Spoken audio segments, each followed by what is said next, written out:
Leicestershire, who put the allegation to her on camera. The footage of it was aired on Thursday. Leicestershire police won't name her, as they say that's a matter for the coroner, but they confirmed officers were called when the body of a woman was found in a hotel room in Leicester. They say they aren't treating her death as suspicious. The man in charge of the new Thameslink franchise has infuriated the unions with comments about his overcrowded trains. The chief executive of Govia Thameslink, Charles Horton, says his trains will be more comfortable to stand up in. Jane Killick reports. One of the biggest complaints from commuters on the Bedford to Brighton line is the lack of seats, with passengers often forced to stand for their entire journey. Mr Horton says although he can't promise that people won't stand on trains into central London, he can promise that because of new standing areas, they'll be more comfortable. The RMT union says with Thameslink users being charged some of the highest fares in the country, it's a shocking statement from the boss of a brand new franchise. An alcohol-free zone could be introduced at a park in Luton to stop people drinking there. Parents say they're avoiding the play area in Windsor Street because it's overrun with drunks. But these drinkers say they're not the ones causing the problems. You do get a lot of Polish and stuff in here and throwing stuff everywhere and all that before they go to work in the mornings. But us ourselves, we walk to the bins, you know what I mean? We haven't got a drink problem. We sit in flats every day. We're lonely watching Jeremy Kyle. On sport, the Formula One driver Jules Bianchi has been undergoing emergency surgery for a severe head injury after he crashed during the Japanese Grand Prix. The incident brought an early end to the race, which was won by Hertfordshire's Lewis Hamilton. And the weather will be wet and windy for most of the day. Top temperatures around 14 degrees Celsius. That's 57 degrees Fahrenheit. You can get the latest news and sport online at bbc.co.uk/Three Counties. Hey, Lee. Sorry. No. There's a technical problem in this studio, OK? And just let everyone... Shh. I don't know, can you hear that buzz? A little bit, maybe. Right. Well, in trying to locate the buzz, it's the racks. Steady, guys.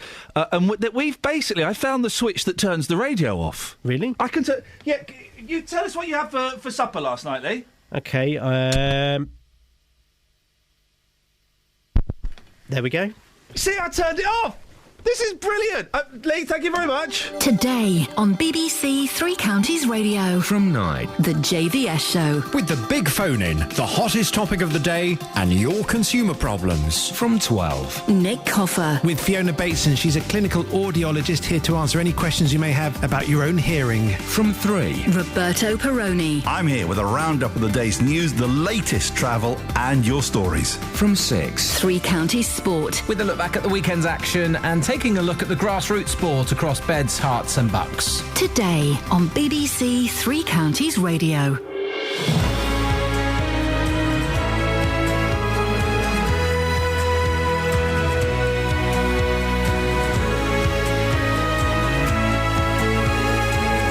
Morning!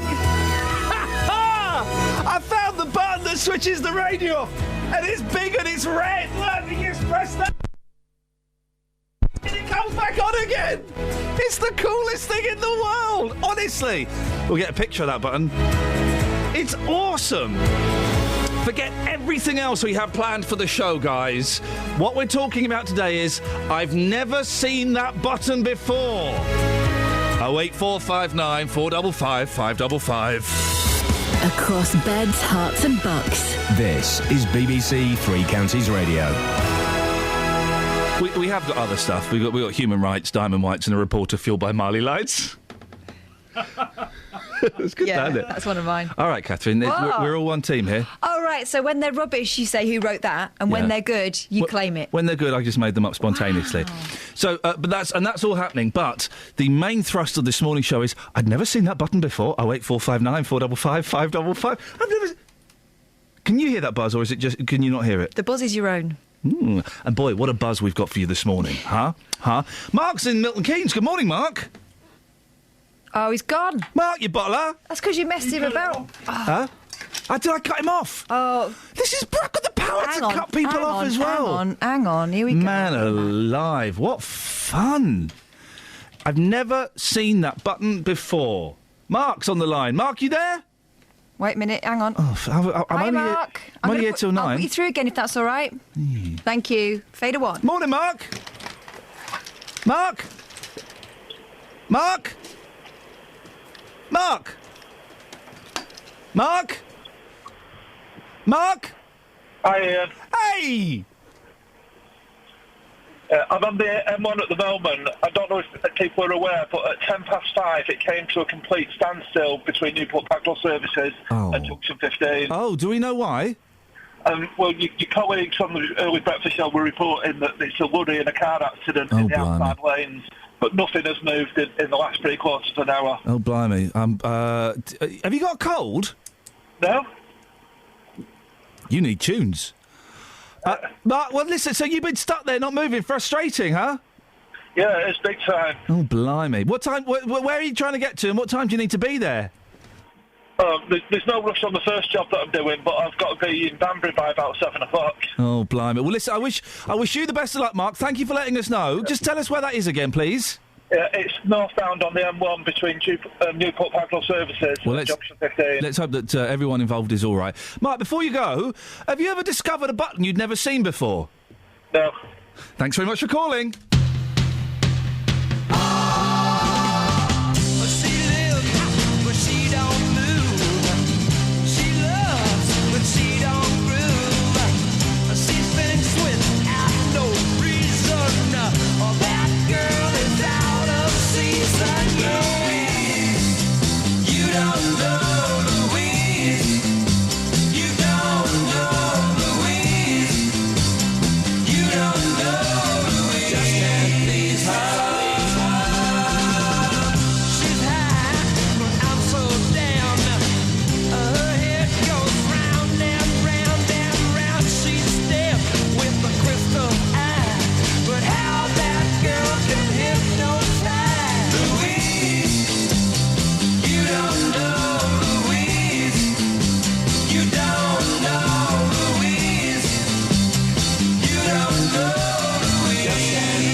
You won't know who Paul Revere is. He died at the weekend. He was Paul Revere and the Raiders were one of the most mental bands of the 60s. Go and YouTube them, okay?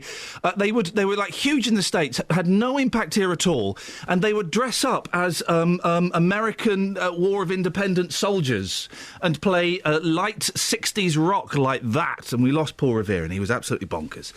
08459 455 555. Now, scrapping the Human Rights Act will be a massive mistake. That's according to a Buckinghamshire woman who's been granted the chance to have her late husband's baby.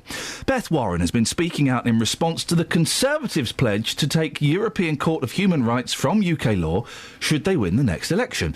We'll be speaking to Beth a little bit later on, but I've been finding all of this talk over the weekend a little bit confusing. So Paul Scoynes, our political reporter, is here to explain things. Paul, thank you for coming in at silly o'clock. Human rights...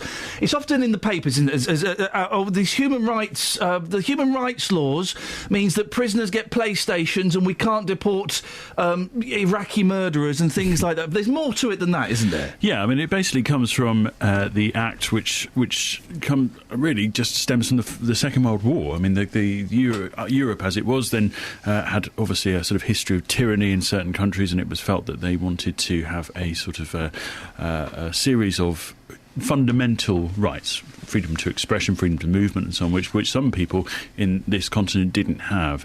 And that was the sort of European Convention on Human Rights, and then subsequently our own rights within this country had generated for hundreds of years, but were formed into this Human Rights Act, which effectively took the same sort of form as that. And if you talk to, pro-liberty groups like Liberty, for example, they say that there are a number of cases which have sort of highlighted fundamental unfairness which have been overturned by the Human Rights Act and the European Convention on Human Rights. So, why are the Tories so keen to scrap it? Because it was a real big speech the other day. This is kind of one of their big selling points for the next election. Why do they want to get rid of it?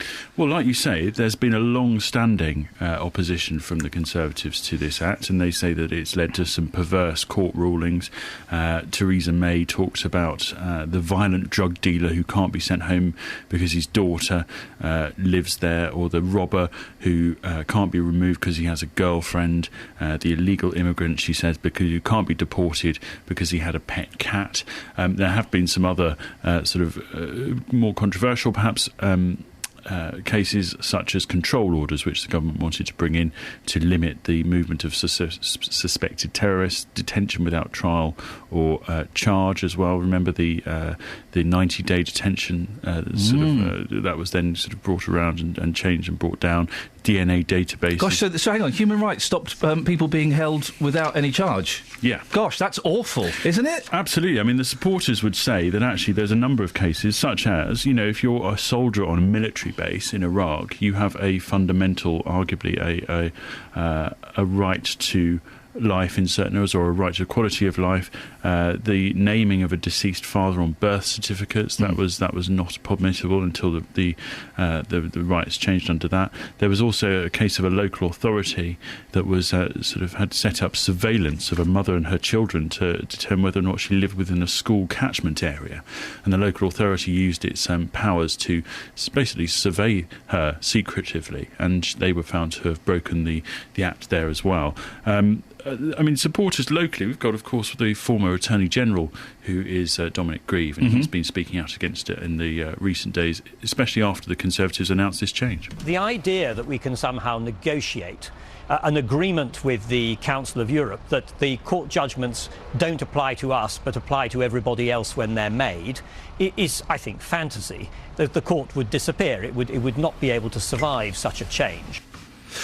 It's been applied in a number of local cases, isn't it? Yeah. Do you remember the hacker, Gary McKinnon? Oh, yes. It says he broke into the Pentagon to look for aliens. Yes, indeed. And he was going to go to... Americans tried to get him extradited over there. And the case of his autism effectively allowed... the European Court of Human Rights took it to that, and they ruled against that. And later you'll be speaking to Beth Warren, who's from Newport Pagnell. Now, she won the right to have a child using her deceased husband's sperm, thanks to Article 8 of the Human Rights Act, which actually enshrines respect for privacy and family life. And Beth Warren says that the Human Rights Act was pivotal to her winning her case and has changed her life. The Human Rights Act, which was the winning argument for my 2-year legal battle, and this meant that it's given me the time not to have to force into getting pregnant. And without it, there's a massive chance that I would be with a child now. I couldn't have finished my university course, probably be claiming benefits. Really, that wasn't the life that I wanted, whereas now I've become a physiotherapist and I can look forward to the future. It would be a terrible thought to think what would have happened if I hadn't have won my case. Maura and I had plans that we would have a family together, but we also made plans for what would happen if he wasn't here, and I needed that choice. People have had the same conversation with me since my legal battle of how the Human Rights Act protects the wrong people, but I think it's just that a lot of the cases where it protects the right people maybe aren't brought to the forefront of the media, and it's cases like me, I'm one of many people that it's done such massive things to improve, to not even improve my life, but just give me back that life that I should have had, to give me back my life. Travel news for beds, cards and bugs. BBC Three Counties Radio. Starting off this morning on the M1 heading northbound, it's closed at the moment between junction 14 for Milton Keynes and junction 15 for Northampton. It's all due to an accident that happened a little earlier on this morning. At the moment there is a diversion via the Hollow Diamond symbol. The M1 heading southbound also seeing delays there as people seem to be slowing down between junction 15A for Towcester and junction 14 at Milton Keynes. So far, taking a look at the M25, a little bit busy between junction 25 for Enfield and junction 27 for the M11. There are some roadworks taking place there, causing a few delays. So far on the trains, everything's looking good. No problems or delays. Nicola Richards, BBC Three Counties Radio.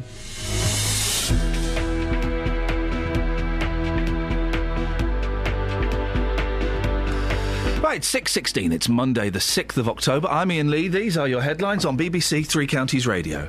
A woman from Newport Pagnell who's been given the right to have her late husband's baby says the Tories are wrong to scrap the Human Rights Act. Police have found a woman who sent abusive messages to the parents of Madeleine McCann dead at a hotel in Leicester. The Formula One driver Jules Bianchi has been seriously injured in a crash at the Japanese Grand Prix. BBC Three Counties Radio.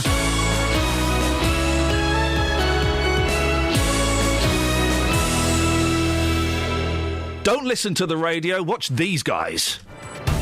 On Inside Out, 8 years on from the Ipswich prostitute murders, we show how dangerous the sex industry still is and reveal that underage girls are offering services online. The internet is a beast that is growing out of control.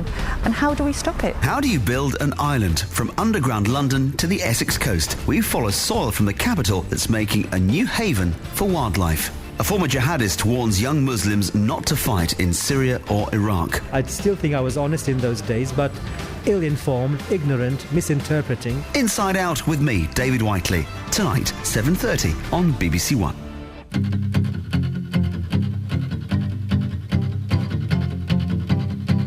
Is it all in that pretty little head of yours? What goes on in that place in the dark?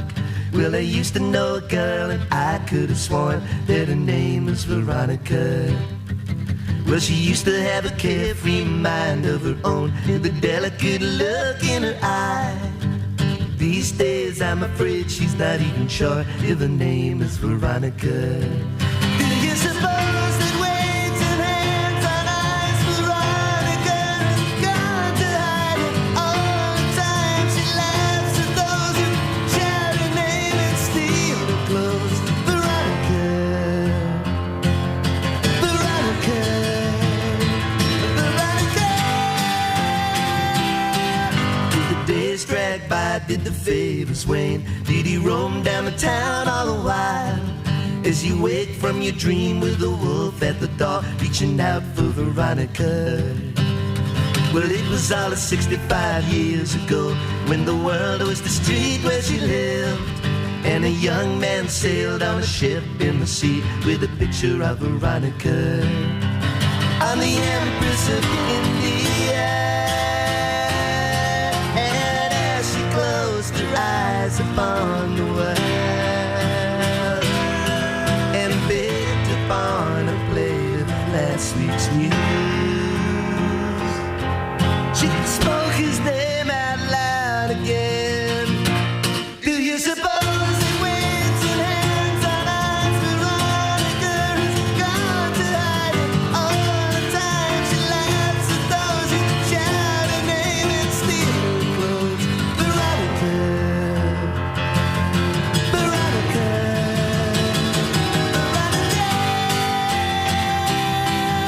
Veronica sits in a favourite chair as they come with a regular pill, and they call her a name that they never get right while telling her that she must sit still.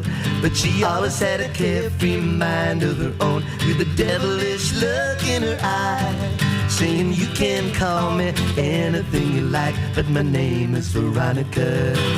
Do you suppose that weights and hands on eyes Veronica has gone to hide it all the time? She laughs at those who shout her name and steal her clothes. Veronica, Veronica.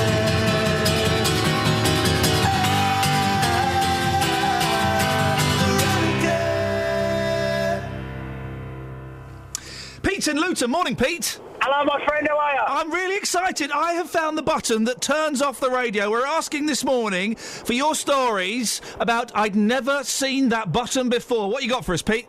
Right, the first one was I bought a teddy bear at a car boot sale. Yeah. which I like. Yeah, of course you do. You go to a car boot sale, you see a dirty old teddy bear, and you buy it. Yeah, I looked into it further, and it had a button in its left ear. Ooh. And I've now looked into it even further, and it is a Stife teddy bear, which is worth more than the £1.50 I paid for it. Oh, you mean it's got like a coat button in its ear? It's got a little button in its ear, and on the back part of the button it says Stife, which is a very rare teddy bear. They're worth like. Have you had it valued? I've had it valued by a couple of people. The first one I didn't think gave me a true valuation. In other words, it was less than you hoped for? Yes, but it's worth more than my £1.50 I paid for. Considerably amount more. Give us the figures, Pete. It's worth about between about £150 and £160. Flipping heck, that's an increase of over 1 million %. I know, innit, love? I can actually say I'm a millionaire that way. Exactly. But I found another button as well. Yeah, go on. And this one was 40 years ago, and it was my dear lady's belly button. Had she never seen it before? Well, I hadn't. Ladies and gentlemen, Pete in Luton, thank you very much indeed. Are you still here, Scoins? Fixed your computer. Well, technically... Oh, yeah, you have. Nice one. You can go now. All right. 08459 455 555. Justin, we're going to ask you to take this to the streets later on. I'm looking forward to it. I found the button that turns the radio off. I don't get what you're talking about, but both... OK, I'll get you. Yeah, you see? And I'm probably knackering everybody, all the transmitters across the country. Yeah. I don't care. I found a big red button. We're going to tweet a picture of it. It turns the radio off. Buttons, I'd never seen that button before. 08459 455 555. Dangerous bad boy. Dangerous. But by the way, just very quickly, you know your music. No one in this country knows who Paul Revere, indeed the Raiders, were. My dad does. Really? Yeah, I told him yesterday about the sad news, and straight away he got the CD out, he put it on. Kicks was the first track I heard yesterday. That man is a legend. Do you know what? I'm going to play a Paul Revere song every day this week, because they're a brilliant 60s band. They never had a hit over here. They didn't come over here until 1969, when they supported the Beach Boys, way past their prime. Yep. And they were nuts. They dressed up as soldiers from the American War of Independence. They were just a fantastic band, a great sound, and great characters as well. Wonderful. I'm very sad that he's gone, so we're going to play some Paul Revere songs every day. Anyway, on to slightly more serious things. On Thursday, we told you how parents are avoiding a play area, a park, in Windsor Street in Luton because, well, it's where the local street drinkers hang out. Here's what people had to say. They come sitting out on a bench drinking, a few of them, over there laughing, swearing, whatever. But adults, no kids. And how many are we talking about here? Half a dozen. And how long has it been going on for? As far as I can recollect, 18 months now. And have they ever said anything to you, asked you for money, or said anything horrible to you? Nothing, really. They just talk amongst themselves, and garble the rubbish they talk about. Do you feel quite threatened walking through this area? Not really, no, because I can handle it myself, you see. Well, park's OK. As I said, the few of the people that are in here, some of the drunks are OK, not a problem. There's just one or two of the others that have no respect for what you consider normal behaviour. Blatantly urinating, being reasonably open about it. I mean, I've seen it happen, and it's not something I particularly want to see, and I don't really think the children or anyone else should be put up with it. It's disgusting. Unfortunately, that's what comes with drinking too much. No, Justin, we had a very disappointing response from Luton Borough Council last week, didn't they? They said there was nothing they could do as there are no laws preventing people from drinking in parks. Well, what if that tipple of choice is meths? Yeah. You've been on the quest for answers. You weren't happy with this, were you? Well, I think everyone in the building wasn't happy with it. We certainly weren't satisfied with that response from Luton Borough Council on Thursday. They've now sat down and thought about this in a bit more detail, and we're told there are things that they can do after all. So we seem to be moving here in the right direction. One of those possible actions could involve setting up an alcohol-free zone, which would hopefully prevent people drinking in the play area in Windsor Street. There's already a similar scheme which operates in some areas of the town centre, and that's not all as well. There's also talk of getting help and support for those people currently currently drinking in the park. Well, that seems an excellent way of tackling both issues, doesn't it? I think so. Now, on Friday, I actually went back to the area, Windsor Street Park, and I asked some of the drinkers there that there was 2 in the park at that particular moment. That was about 12:30 on Friday.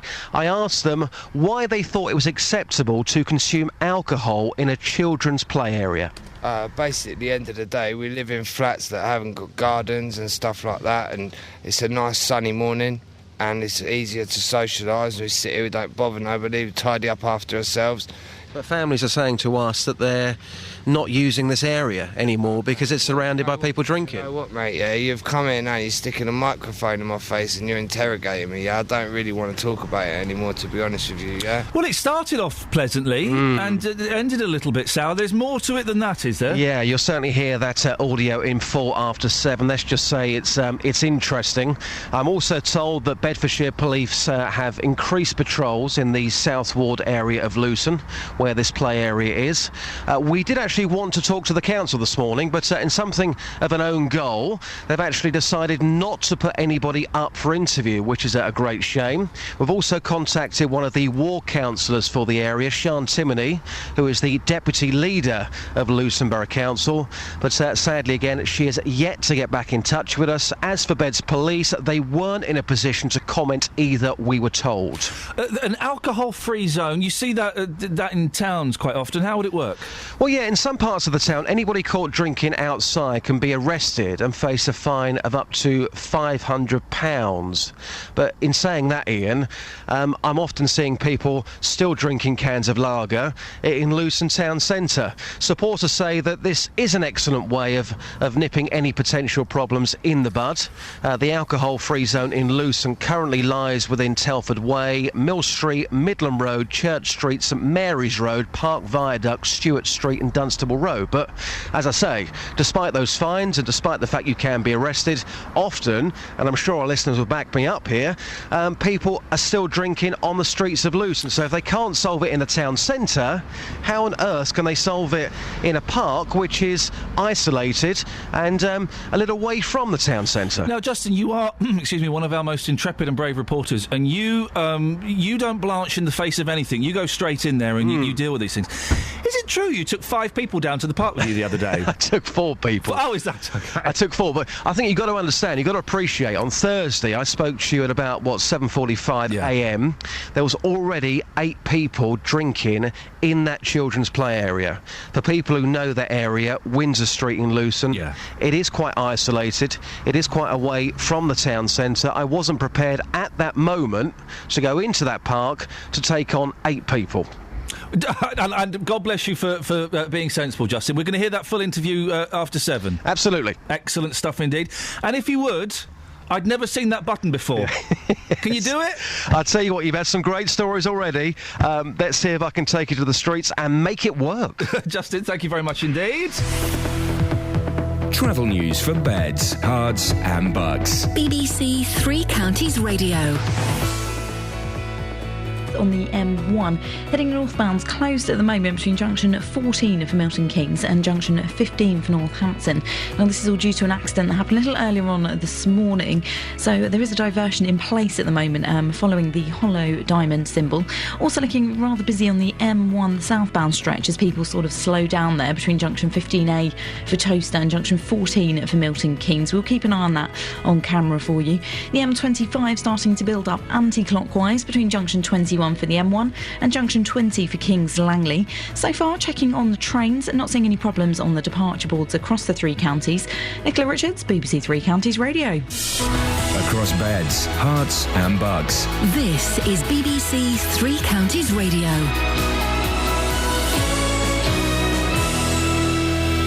It's 6:30, I'm Lee Agnew. The headline, scrapping the Human Rights Act would be a massive mistake, according to Beth Warren from Buckinghamshire, who's been granted the chance to have her late husband's baby.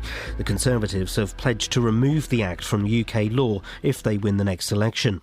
A woman accused of an online hate campaign against Madeleine McCann's parents has been found dead at a hotel. 63-year-old Brenda Leyland sent them abusive messages on Twitter. And the man in charge of the new Thameslink franchise has infuriated the unions with comments about his overcrowded trains. The chief executive of Govia Thameslink, Charles Horton, says his trains will be more comfortable to stand up in. And the weather will be wet and windy for most of the day. Top temperatures around 14 degrees Celsius. That's 57 degrees Fahrenheit. Three Counties Sports. BBC Three Counties Radio. Hertfordshire's Lewis Hamilton won the Japanese Grand Prix, but the race was overshadowed when French driver Jules Bianchi crashed with a recovery vehicle. He's been taken to hospital with serious head injuries. Hamilton says his thoughts are with him. Devastating to hear. We want to entertain, we want to put on a good show. We have so many fans here and obviously people watching, but and when you're leading the race and enjoying it, and then you hear one of your colleagues getting seriously injured, we never want that. And so I'm just going to say a big prayer for him. I hope he's okay. Chelsea are 5 points clear at the top of the Premier League after beating Arsenal 2-0 at Stamford Bridge. Manchester United beat Everton 2-1 to record a third victory in 4 games. United manager Louis van Gaal says it was a nervy ending to the game. Of course, always, and they get chances from outside the box and they shoot very good. But also in this matter, De Gea was fantastic. There was victory for the MK Dons and draws for both Wycombe and Watford. Luton Town picked up another 3 points after a 2-1 win at Stevenage. Hatters manager John Still gave credit to the borough. They worked hard, they battled hard, they responded to their support, and I think that they've really give it every go. But today was our day. In tennis, Novak Djokovic has won the China Open title for the 5th time. Maria Sharapova won the women's title. And in snooker, Sean Murphy won the Bulgarian Open in Sofia. BBC Three Counties News and Sport, more at 7 o'clock. If you hear a whisper, give us a shout. Iain Lee. BBC Three Counties Radio. What are you typing? Swear words. Why? Scones. Yeah. Why would I not? Morning, this is Iain Lee, BBC Three Counties Radio. Look who's joined me in the office. It's me. Studio. For a little look at the papers, Catherine Boyle. I'm having a little look at the papers now. Have a little look. What you got? A man who got into a giant inflatable bubble and started a 1,000-mile journey across the Bermuda Triangle. What on earth could go wrong? Bermuda Triangle. It makes people disappear. Bermuda Triangle. Don't go too near. Don't go too near. Well, he didn't hear that song, which is an excellent tune by the Sabari Manilow It's a great quartet. song. Reza Baluchi, an Iranian immigrant who was attempting to run the notorious waters. Oh, it's this. These balls. You can see them sometimes at fairgrounds and that. They put them on a paddling pool. Idiot balls. And you can run in them. Yeah, idiot balls. Well, unless you're a child, in which case, fair play, have a go. Yeah. This man thought he would run across the ocean. Are you nuts? It's not worked out. A few homemade protein bars and bottled water. He planned to run the hamster ball in the morning, cool off in the sea in the afternoon and sleep in a hammock at night. It sounds like a plan. Describing himself as an excellent fisherman, he said he would be catching his sustenance while enduring temperatures of up to 120 Fahrenheit. He was also required to pump up the hydropod, which he propelled by running. Pump it up! And pushing Pump it up! For an hour a day. But on Wednesday, 3 days in, US Coast Guard was alerted to this strange bubble. Rescue boat arrived to find him disorientated and asking how to get to Bermuda. Was he on his own? Yes! Well, that's just nuts. You can't... That's just nuts. Right, there is daring do and then there is madness, isn't there? There's what? Daring do, with a D-E-R-R-E-N. Thank you very much indeed. I-N-G. Can I ask you a personal question? Why? Do you want to have some sex? When? Or some cake? Cake. You see, I thought so. 1 in 6 women prefer a slice of cake to a night of passion. Depends on the cake. If it's awfully dry. Ugh. The cake? Yeah. Whether it's lemon drizzle... Who wrote this? A Daily Mail reporter. I love it when they haven't got the balls to put their name to it. But it does mean he can go to town. Whether it's lemon drizzle or a traditional Victoria sponge... creamy. Few of us would deny enjoying the occasional slice of cake. But 1 in 6 women like it so much they would happily choose it over sex, a survey found. I would say cake is slightly less messy. When asked what they would be willing to give up if it meant they could keep eating cake, 16% of women said making love.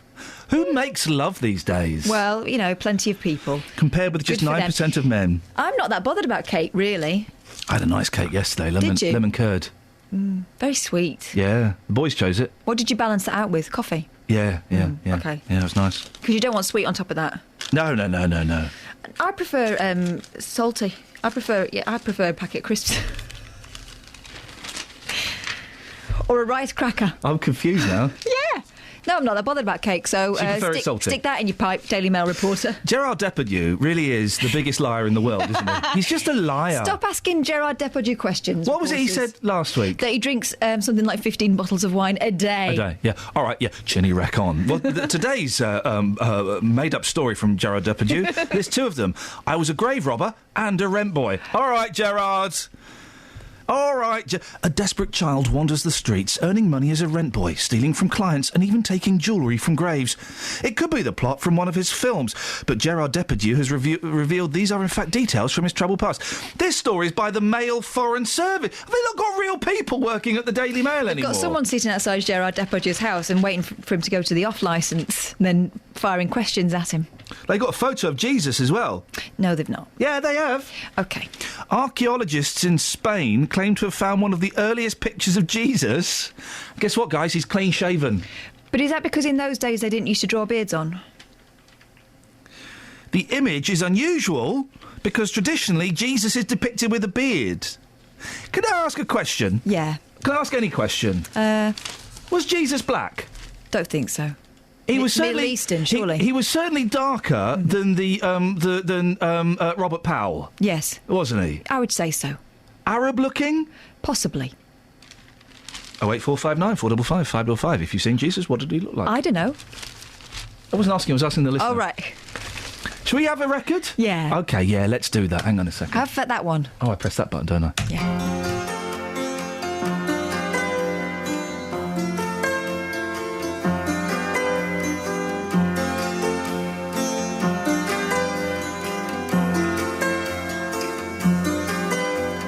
Wait a minute, baby. Stay with me a while.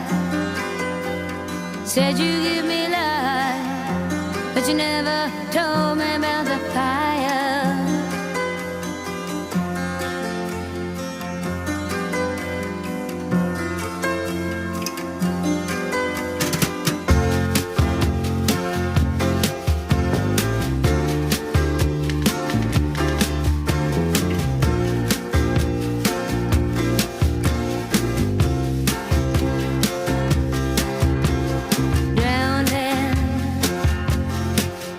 In the sea of love, where everyone would love to drown,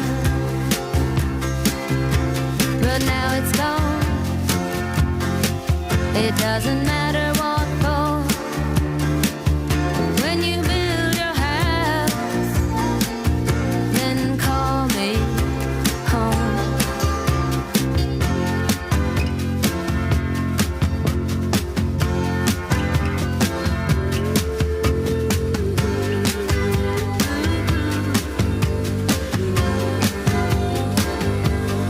And it was just like a great dawn.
No.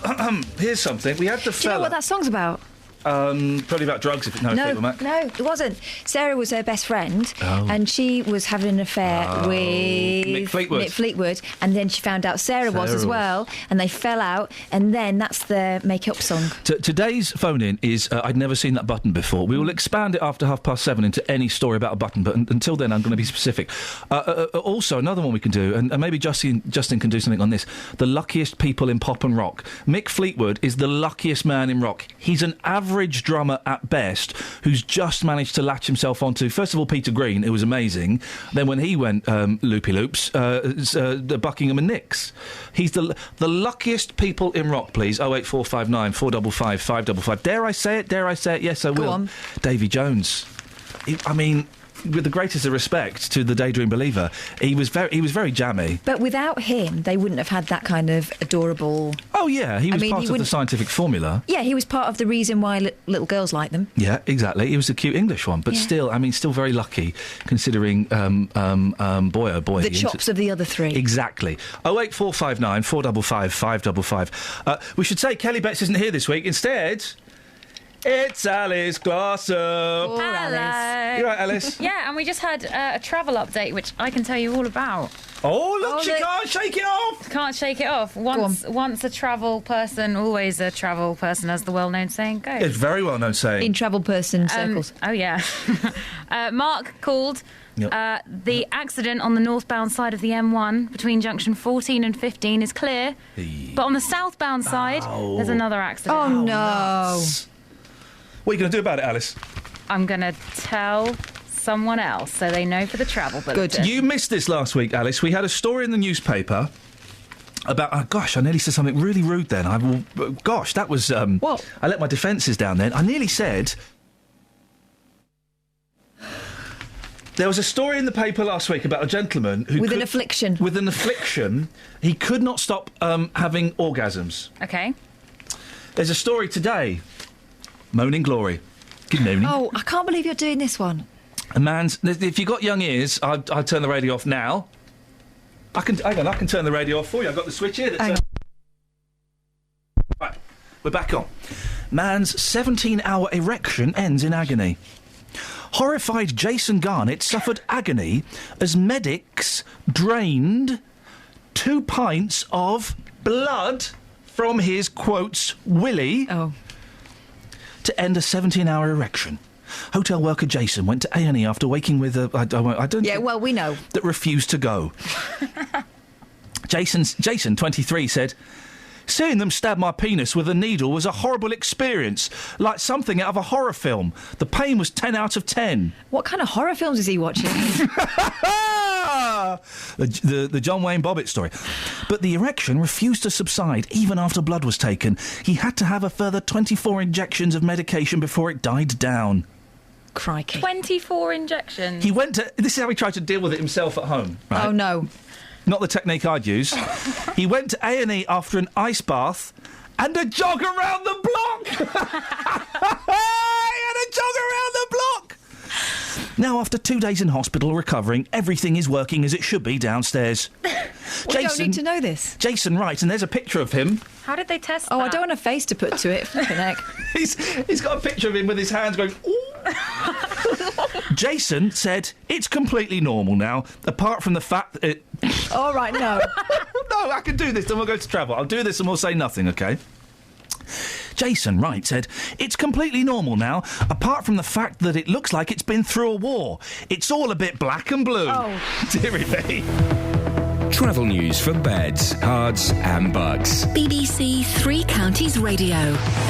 Starting off with the problems on the M1 heading northbound. It's closed at the moment between junction 14 for Milton Keynes and junction 15 for Northampton, following an accident that happened a little earlier on this morning. There is a diversion in place following the hollow diamond symbol. The M1 southbound also looking quite heavy on camera between junction 15A for Toaster and junction 14 for Milton Keynes. The M25 heading anti-clockwise, that's building up on the sensors at the moment between junction 21 for the M1 and junction 20 for Kings Langley. Also starting to build now in Bricket Wood on the North Orbital Road, just at junction 21A for the M25. On the A414 in Park Street, building a little around the Park Street roundabouts. But so far on the trains, everything's looking good. No problems or delays. Nicola Richards, BBC Three Counties Radio. Thank you, Nicola. We're just trying to work out which one. Me. I think it's me. Oh, yeah, I'm smelling a bit fresh. Oh dear. You changed that shirt. I have. This is a clean shirt on, but I have run out of deodorant. Oh. 6:46. It's Monday the 6th. A lot of sixes there of October. I'm Iain Lee. These are your headlines on BBC Three Counties Radio. A woman from Buckinghamshire who's been given the right to have her late husband's baby says the Tories are wrong to scrap the Human Rights Act. The body of a woman who sent abusive messages to the parents of Madeleine McCann has been found at a hotel in Leicester. And the emergency services are dealing with an accident between a lorry and car which has closed the M1 northbound between near Newport Pagnell, although we think that may have cleared now and it might be the southbound side that's got the problem. Let's get the weather. Beds, Herts and Bucks weather. BBC Three Counties Radio. I had my first ever pork pie yesterday. Right, Dealey, you can stop that. Dealey, I know you're upstairs, so can you stop doing that, please, Justin? And can you get the weather onto a fader, please? Oh, he's a little so-and-so, isn't he?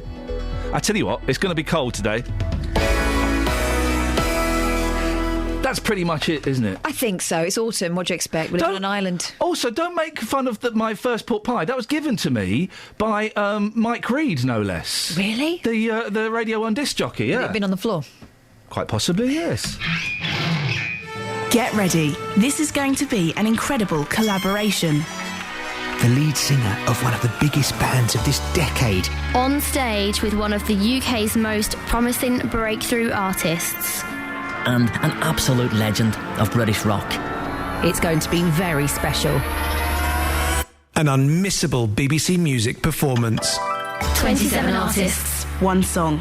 Tomorrow night from 8 across the BBC.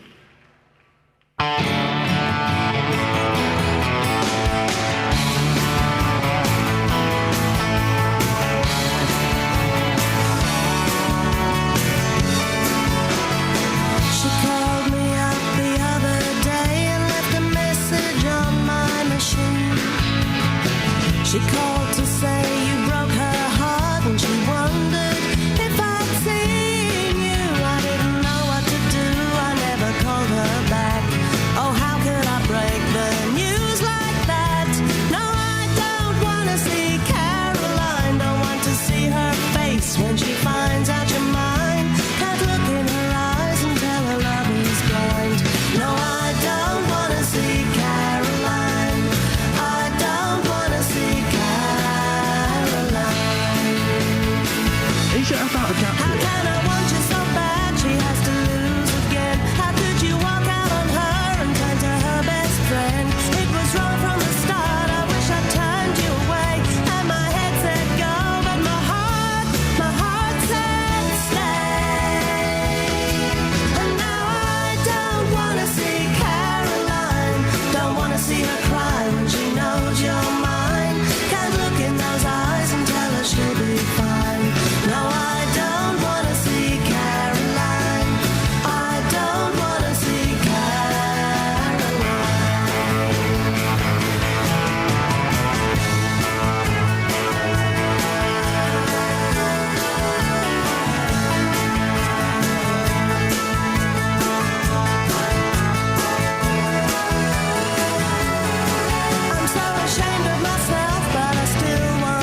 I like Kirsty MacColl. Yeah, I miss Kirsty MacColl. I was never a huge fan, but she was just nice to have around. Yeah, nice to have around. Wouldn't it be nice if she was around and John Lennon was around? Be nice. John Lennon would be stirring it up. He wouldn't. He'd be. No, he would. No, he wouldn't. He'd be a gobby little so and so. No, I don't think he would. Oh no, I think he was mellowing out. No, I think he would have been a gobby little socialist, and it would have been wonderful for it. He'd have done a Christmas album. Yeah. By now. Yeah. American Songbook. Yeah. Oh, he would have done. Of course he would. John Lennon sings the American Songbook. Permission to speak freely. Always. Rubbish singer. Who? John Lennon.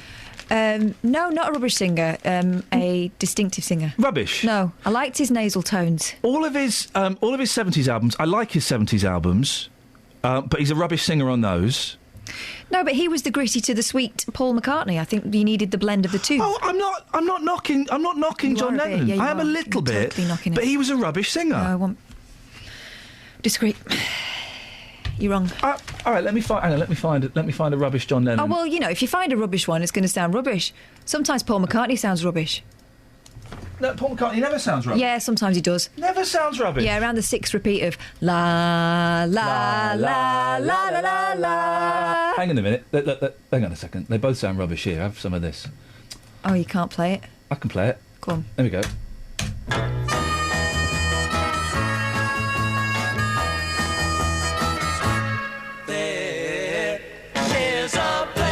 No, I like it. No, you don't. It's kind of Everly's. Well, okay. All right, he sounds rubbish.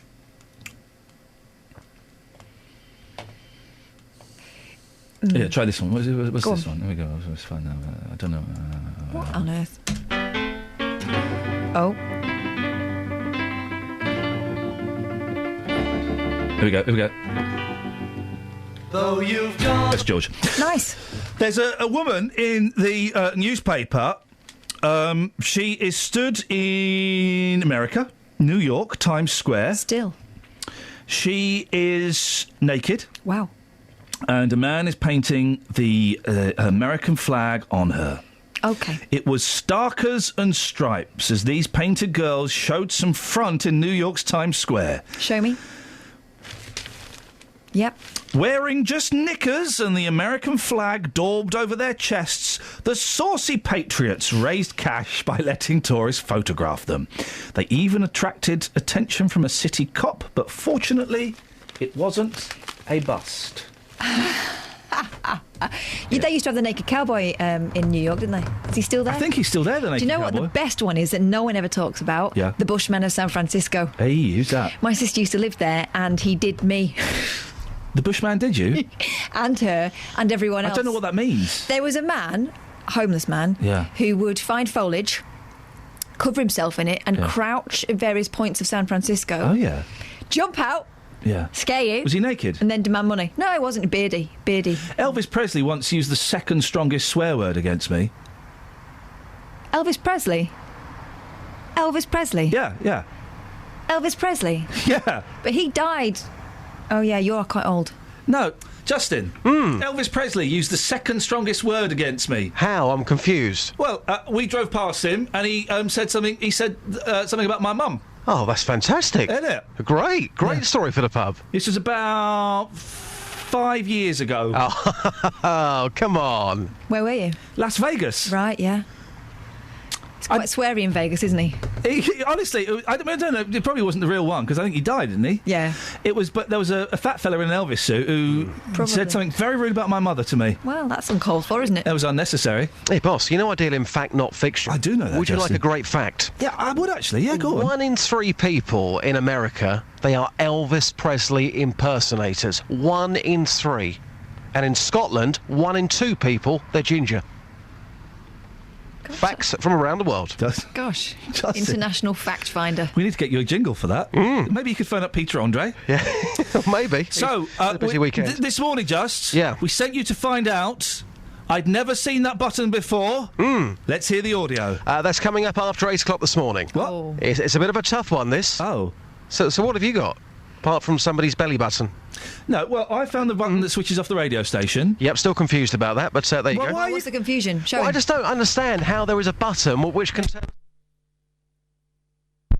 I'm totally fascinated by this. I've worked at this radio station since 1982. I've never seen come that across button this before. And I don't know how you haven't seen it, because it's bright red. It's bright red! Wow. So I'll be taking that to the streets. You'll hear the audio after 8 o'clock. I'll be live in Winter Street Park in Luton at about 7:20. You got your mates down there with you, just to keep and make sure you're okay? Possibly. Yeah. And I thought we could maybe take something to the streets about that man you were talking about. Which one? Who had the blood drained. No. Justin, thank you very much indeed. Probably best not to hand him that baton. Well, that was an unfortunate choice of phrase. Now, there is a big story, isn't there, in the papers? There is. At the moment. I thought we were going to go to it gradually and gently, We've got but actually we we've haven't got got 2 time, minutes, so yeah. here we go. OK. Yeah. A 63-year-old woman is the second story in the news headlines, if you've been listening to the news, and why wouldn't you, frankly? Lee Agnew is a genius at reading bulletins. He's very, very good, that guy. 63-year-old woman who was part of an online hate campaign against Madeleine McCann's parents has been found dead in a Leicestershire hotel room, days after being doorstepped by a international news outlet. Yeah.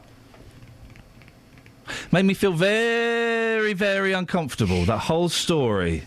I saw the tweets about that doorstep and, leading you to watch what was about, 20 seconds of video of someone saying nothing very much. Can we, how do we have to tread carefully around this, because I don't believe that any correlation between her being doorstepped by Sky and it being broadcast on all outlets and her suicide, I don't believe there's any connection, but no connection has been established yet. Mm-hmm. We can all make up our own stories and our own theories, but no connection has been established yet. Is it fair to put that much attention on Twitter trolls? There's been a lot of it recently, and actually they're just punters, aren't they? They're just people in the street. Maybe they've done something daft online, who knows? But they've been flagged up in the past, haven't they, Twitter trolls? But listen, I've had Twitter trolls saying they want to kill and rape my children. Do you know what I mean? Yeah. So it's upsetting. However tough you are, people say the show's rubbish. On most days I can take that. Sometimes it hurts, but most days it's fine. But when they say things like that, you've got to be really tough to be able to bat that one back. Mm. And for the McCanns, obviously it's a whole mess. But for that kind of abuse to be online about them when their daughter is missing, whatever your theory is behind what happened, there's got to be some point that we say we can't accept that anymore. OK, can we let me run this question past you. Was Sky right to expose that woman on the news? Mm-hmm. Were they right to do that? 08459 455 555. Your thoughts, please. A more sensitive way around it would have been perhaps to have pixelated her or have given her the right to reply. But then again, they didn't name her, but they put her face there. I mean, it was quite obvious who it was if you knew her. Yeah, but then again, weren't we all slightly, and I say this to be honest, when that story broke and I heard the audio on the radio, weren't we all slightly rubbing our hands with glee that one of these people who was sending this nonsense had been busted? Wasn't there an element of, aha, gotcha? And no one could have predicted this turn of events. No one could have predicted it. Were Sky right to doorstep, that's the phrase, that woman? 08459 455 555. Travel news for beds, cards and bugs. BBC Three Counties Radio. Starting off on the M1 heading northbound, it has now been reopened and traffic seems to be easing off a bit between junction 14 for Milton Keynes and junction 15 for Northampton. Taking a look at the A5 in Milton Keynes, that's looking very heavy on the speed sensors at the moment, heading northbound between Monk's Way and Old Stratford as people are trying to avoid the M1. The A414 in Park Street, a little bit busy. Nicola Richards, BBC Three Counties Radio. Thank you very much, Nicola. So were Sky right to broadcast that woman? Not just Sky, all the other outlets. Were they right to broadcast her? Give us a call and we'll speak after the news with Lee. Local and vocal across beds, hearts and bucks. This is BBC Three Counties Radio.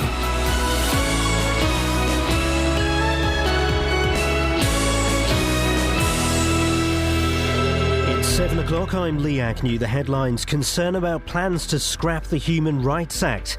Madeleine McCann internet troll found dead in hotel.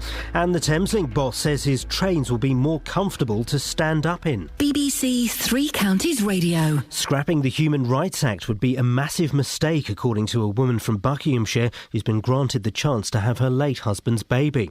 Beth Warren's been speaking in response to the Conservatives' pledge to remove the act from UK law if they win the next election. injection. She says it's changed her life. It's given me the time not to have to force into getting pregnant. And without it, there's a massive chance that I would be with a child now. I couldn't have finished my university course, probably be claiming benefits. Really, that wasn't the life that I wanted, whereas now I've become a physiotherapist and I can look forward to the future.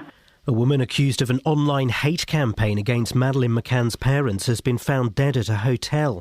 63-year-old Brenda Leyland sent them abusive messages on Twitter. Helena Lee reports. Last week, Brenda Leyland was confronted by a Sky News reporter outside her home in Leicestershire who put the allegation to her on camera. The footage of it was aired on Thursday. Leicestershire police won't name her, as they say that's a matter for the coroner, but they confirmed officers were called when the body of a woman was found in a hotel room in Leicester. They say they aren't treating her death as suspicious. The man in charge of the new Thameslink franchise has infuriated the unions with comments about his overcrowded trains. The chief executive of Govia Thameslink, Charles Horton, says his trains will be more comfortable to stand up in. Jane Killick reports. One of the biggest complaints from commuters on the Bedford to Brighton line is the lack of seats, with passengers often forced to stand for their entire journey. Mr Horton says although he can't promise that people won't stand on trains into central London, he can promise that because of new standing areas, they'll be more comfortable. The RMT union says with Thameslink users being charged some of the highest fares in the country, it's a shocking statement from the boss of a brand new franchise. An alcohol-free zone could be introduced at a park in Luton to stop people drinking there. Parents say they're avoiding the play area in Windsor Street because it's overrun with drunks.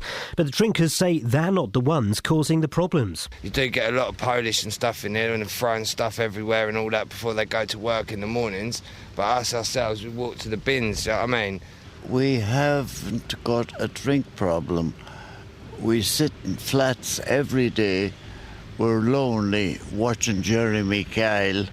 In sport, the Formula One driver Jules Bianchi has been undergoing emergency surgery for a severe head injury after he crashed during the Japanese Grand Prix. The incident brought an early end to the race, which was won by Hertfordshire's Lewis Hamilton. The weather will be wet and windy for most of the day. Top temperatures around 14 degrees Celsius. That's 57 degrees Fahrenheit. You can get the latest news and sport online at bbc.co.uk/Three Counties. Hey, that Helena Lee was good, wasn't she? BBC Three Counties Radio's big tour of beds, hearts and bucks. I've never really thought about leaving. Bought me houses here and that's it. Telling everyone about where you live. I've never found anywhere that has just so much to offer. All this week, we're exploring Stevenage. The parks and the gardens are fantastic. It's very clean, it's very friendly. I've lived here all my life, so I've got a lot of friends and family here. The big tour of beds, hearts and bucks. BBC Three Counties Radio. Morning! She was good. It was good. We should get her on more. This is Iain Lee, BBC Three Counties Radio. Boy, oh boy, oh boy, there's a lot to talk about this morning. Do you think we have too many human rights?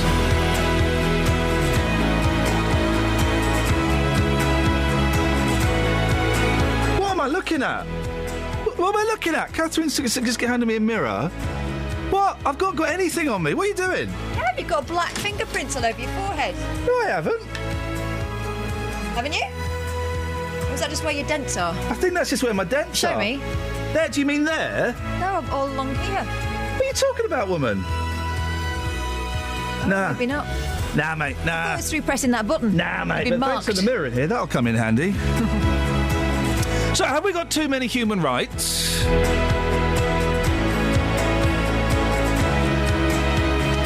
Were Sky and other news outlets right to out the McCann's Twitter troll? She's been found, well, looks like she's killed herself. Don't know if there's any connection between the two events yet, but, were they right to expose her? I'd never seen that button before. I found the button that turns the radio station off. Yes. It's exciting. We're all slightly worried. I'm waiting for the head of the technical department, Professor Travers, to come in and give me a right royal rollicking for breaking the radio station. It'll take 6 weeks for him to do that, but never mind. What? 08455. You go quiet, don't you, Boyle? 08459 455 555. Across beds, hearts and bucks. Guys? This is BBC Three Counties Radio. guys. Listen, he's the only one who knows how to fix stuff. I'm not crossing him. Have you ever been in his office? Yes. In his laboratory? There's loads of bits there. I have no idea what they are. It's every man's dream to have an office like that. There's soldering irons, there's wires, there's plugs, there's batteries, there's like little meters, there's all kinds of stuff. It's like the man drawer exploded. Oh, man. If only I were allowed to You got a man drawer? I've got a man cave.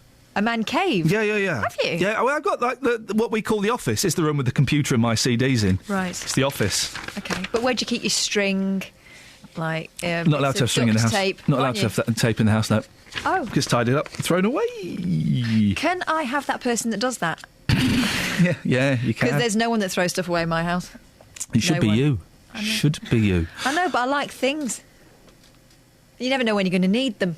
Back to that fella with the 17 now. 08459 455 555 is the telephone number if you want to give us a call. It really is the show that everybody is talking about. I say everybody, I mean me. Now, the Conservatives will be making a huge mistake by scrapping the Human Rights Act at the next election. That's according to a Newport Pagnell woman who used the legislation to win the right to bear her late husband's child. Last time we spoke to Beth Warren, she wasn't sure when or even whether she might start the process. Well, Beth joins me on the line now. Morning, Beth. Good morning. Explain exactly how the human rights laws worked in your favour. Well, first of all, I just want to say thank you for making me laugh this morning. It started my day off really well. Have we made you laugh? We'll stop that. You have. I've got a bit of a chest infection, so I'm a little bit croaky with it. We'll have no more of that. Frightened me up. Well, good. Thank you very much. You're very kind. No, of course. Well, the Human Rights Act for me I really feel it gave me back my life. 2 years of fighting my legal battle. It was what won my legal battle to give me that chance to have my late husband's children, should I wish in the future. So how did it work? Were you initially kind of... Basically, your husband passed away, and you wanted the right to keep his semen so that you could have a child if you so choose to?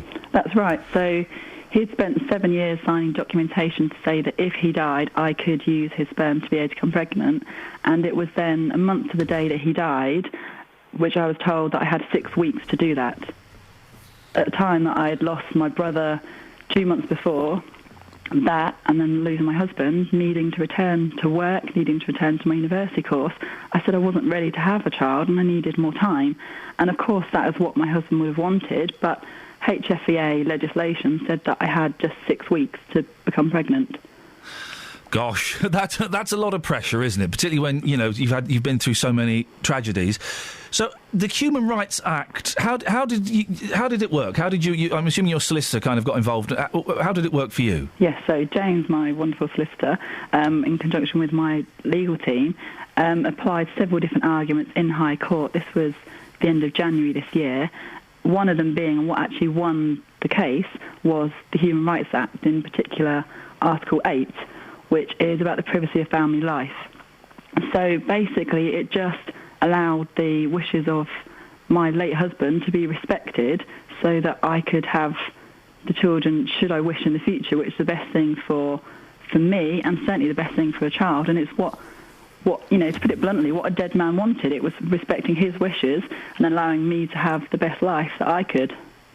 The Tories want to scrap it if they get into power next year. Yes, and of course they've said they're going to be replacing it, but we don't yet know what they're replacing it with. And it does really worry me, especially the privacy of family life, because I do think that possibly sometimes it is used in the wrong way, and that's why people are unhappy about it. However, we've just got to rely on law and the strength of law to interpret it in the right way. And that's exactly what Mrs. Justice Hogg was able to do. Without that law, without that legislation, rather, I don't think I could have won my case, in which case would I have been, well, I had a child by now, could I have finished my university course? That's not the kind of future that I wanted to give my child, someone that's still very emotional, that was tired of fighting a legal battle, and that's not ready to have a family yet. There will be, I'm sure we'll get some calls throughout the morning from some people who say, yeah, well, yours, Beth, with the greatest respect, it's kind of a very rare situation. There are bigger battles that we can't win because of this law. Of course, but then it comes down to how law interprets this act. And taking it away, even though there's rare cases like mine, it's really changed my life for the better and allowed something that was really quite common sense to actually prevail. Do Do you know what you're going to do yet, Beth? I don't know. I think people think it's 6 months down the line, but for me, I'd lost my brother. I then 2 months later lost my husband. Within a month, I was fighting this legal battle. It took so much out of me. For 2 years, I was crying over a legal battle instead of crying over my husband and my brother. So right now, I've got 2 physiotherapy jobs, which is what I've been working towards, and I still teach my exercise classes, so it's probably not great for my throat. But just pushing forward in life, having a social life, and being that young person now, that's, still in my 20s, that I can just enjoy life, embrace what happens, and just move forward. Beth, I hope you don't think me insensitive. Can I go off on a very slight tangent? Of course. You mentioned that you teach fitness classes. Yes. Right, I need a little bit of inside information. I'm getting a little bit tubby and I'm really unfit, okay?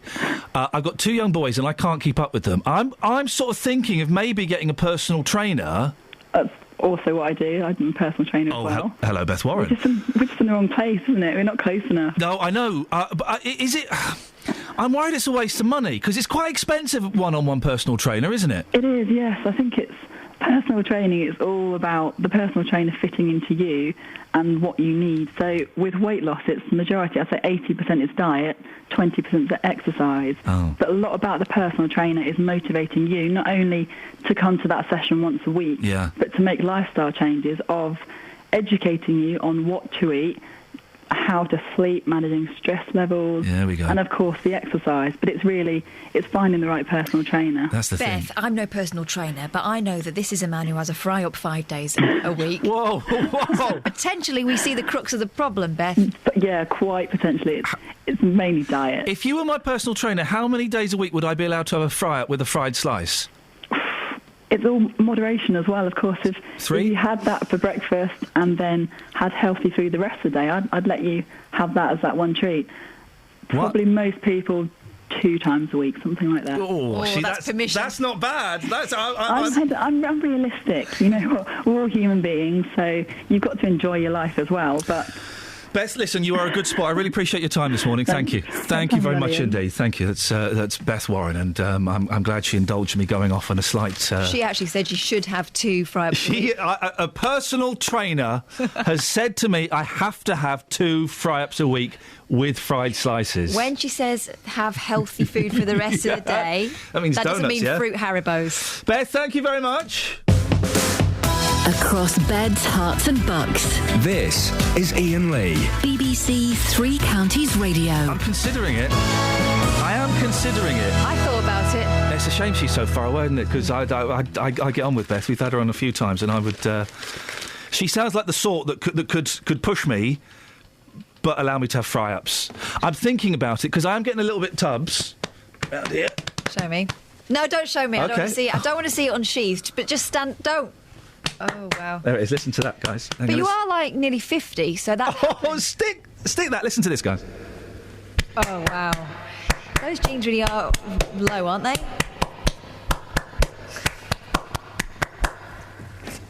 Yeah?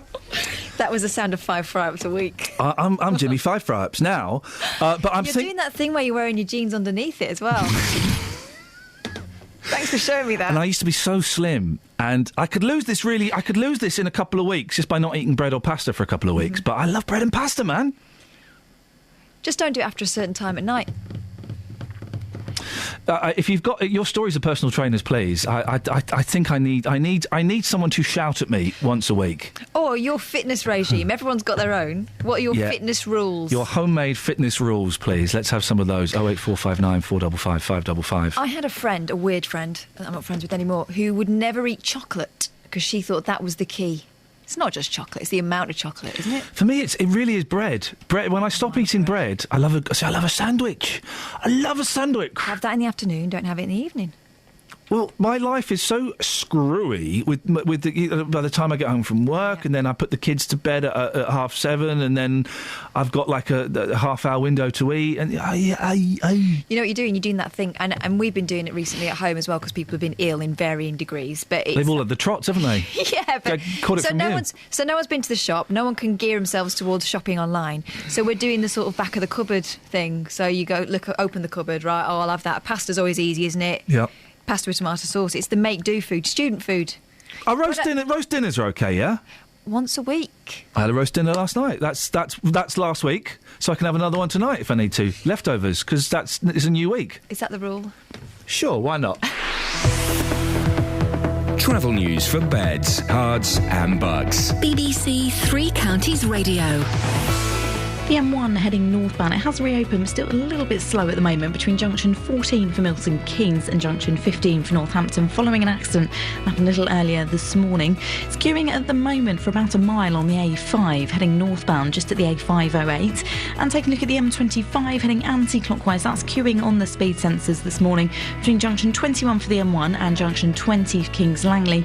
Also heavy anti-clockwise between junction 17 at Maple Cross and junction 15 for the M4. In Borehamwood, it's queuing already on the cameras on the Barnet bypass between Stirling Corner and Mill Hill Circus. So far, there's no problems or delays to the trains. Nicola Richards, BBC Three Counties Radio. Nicola, thank you very much. 7:16, it's Monday the 6th of October. I'm Iain Lee. These are your headlines on BBC Three Counties Radio. A woman from Buckinghamshire who's been given the right to have her late husband's baby says the Conservatives will be wrong to scrap the Human Rights Act. The body of a woman who sent abusive messages to the parents of Madeleine McCann has been found at a hotel in Leicester.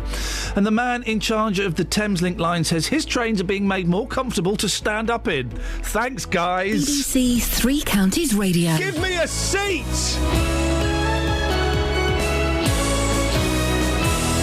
Just give me a seat, please. Tomorrow night, the Football League Trophy takes centre stage in Three Counties Sport. We'll bring you 2 games from the second round, including Luton versus Crawley. We're just less than 90 seconds in. Hatters lead by a goal to 0. And the grudge match between MK Dons and AFC Wimbledon. It's game over in this one. It's MK Dons 3, AFC 0. The Johnstone's Paint Trophy, live in Three Counties Sport, tomorrow night from 7, here on BBC Three Counties Radio. Across beds, hearts and bucks. This is Iain Lee. BBC Three Counties Radio. What? Oh, you've made me laugh. Venison. It's You the had way venison last forward, night? right? That's Turns dear. out I'm proper posh or medieval. Sorry? Turns out I'm proper posh or medieval. That's dear, isn't it? Yeah. No, it wasn't. It was about £3. Yes! Yes, sir. It was on 3 for tenner. 3 steaks for a tenner. Oh my goodness, it was soft, it was delicious, it was flavoursome, it was gone in about 2 minutes. I tell you what I like to have with it. Do you know what I like? I like the mushy peas. Oh, I'd love to have... I've never had venison. I'd love a bit of venison. I would love a little bit of that. Would be nice. Just cook it like beef, it was gorgeous. Try it. Justin, you're fit. Well, kind of. No, the way you walked in this morning. Well, listen, I've got a bone to pick with you. You got what? You come in this morning, and you're saying, "Oh, do you know what? Yes, sir. I'm not fit anymore." Yes, sir. I offered you a fitness class about a month ago. I'm not going to Daz Fit's intensive army training. We were going to go hard, and then you said no. I went home.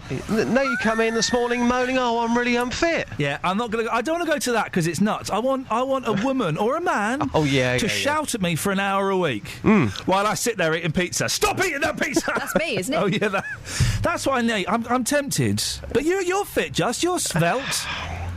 Kind of. Apart from the growlers. Well, it's the growlers, isn't it, that keeps the weight down? I'm not as fit as I used to be, and I hate to kind of, to on your fire, but when I've been going to the gym recently off the back of it, I've not been feeling very well. I've had pains down my side. So I'm just saying, if you want to get fit, it might be painful. What you're referring to there is what's known as a stitch.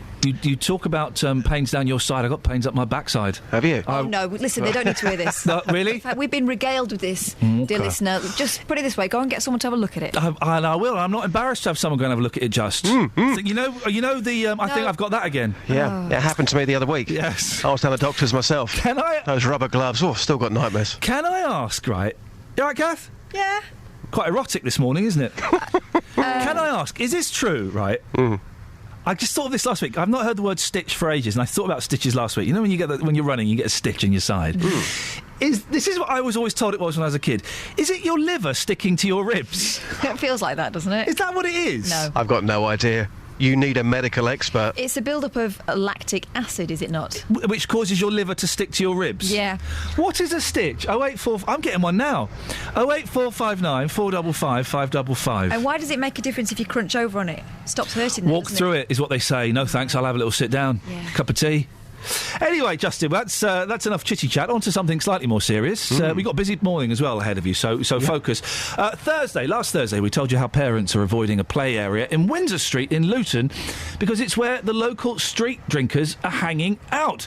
Well, here's what one parent had to say. How much of a problem is drinking in this park? Oh, I live here nearly 3-4 years, and every day I see this problem here. Not very nice for children and mothers when they come here to play with babies. How many people are usually here drinking? 50, 20 people.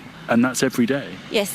How does it make you feel? Oh, horrible. Sometimes I don't want to pass here because there are smell drinking and drugs and everything. Well, after initially telling us there were no laws preventing people from drinking in parks, the Borough Council are now considering a ban. Justin, you're there again, are you, in Windsor Street this morning? Absolutely. I mean, I spoke to you last Thursday at about 7:20 in the morning, and there were 8 people already drinking inside that children's play area. This morning, thankfully, there's nobody drinking. But then again, I'm sure people waking up this morning, going outside will agree it's a pretty miserable morning and it's raining. Certainly no drinkers there today, but I went back to the park on Friday at about 12:30 p.m. and I spoke to a couple of people who were drinking in the children's play area, and I asked them why they thought it was acceptable for them to be consuming alcohol in the play area.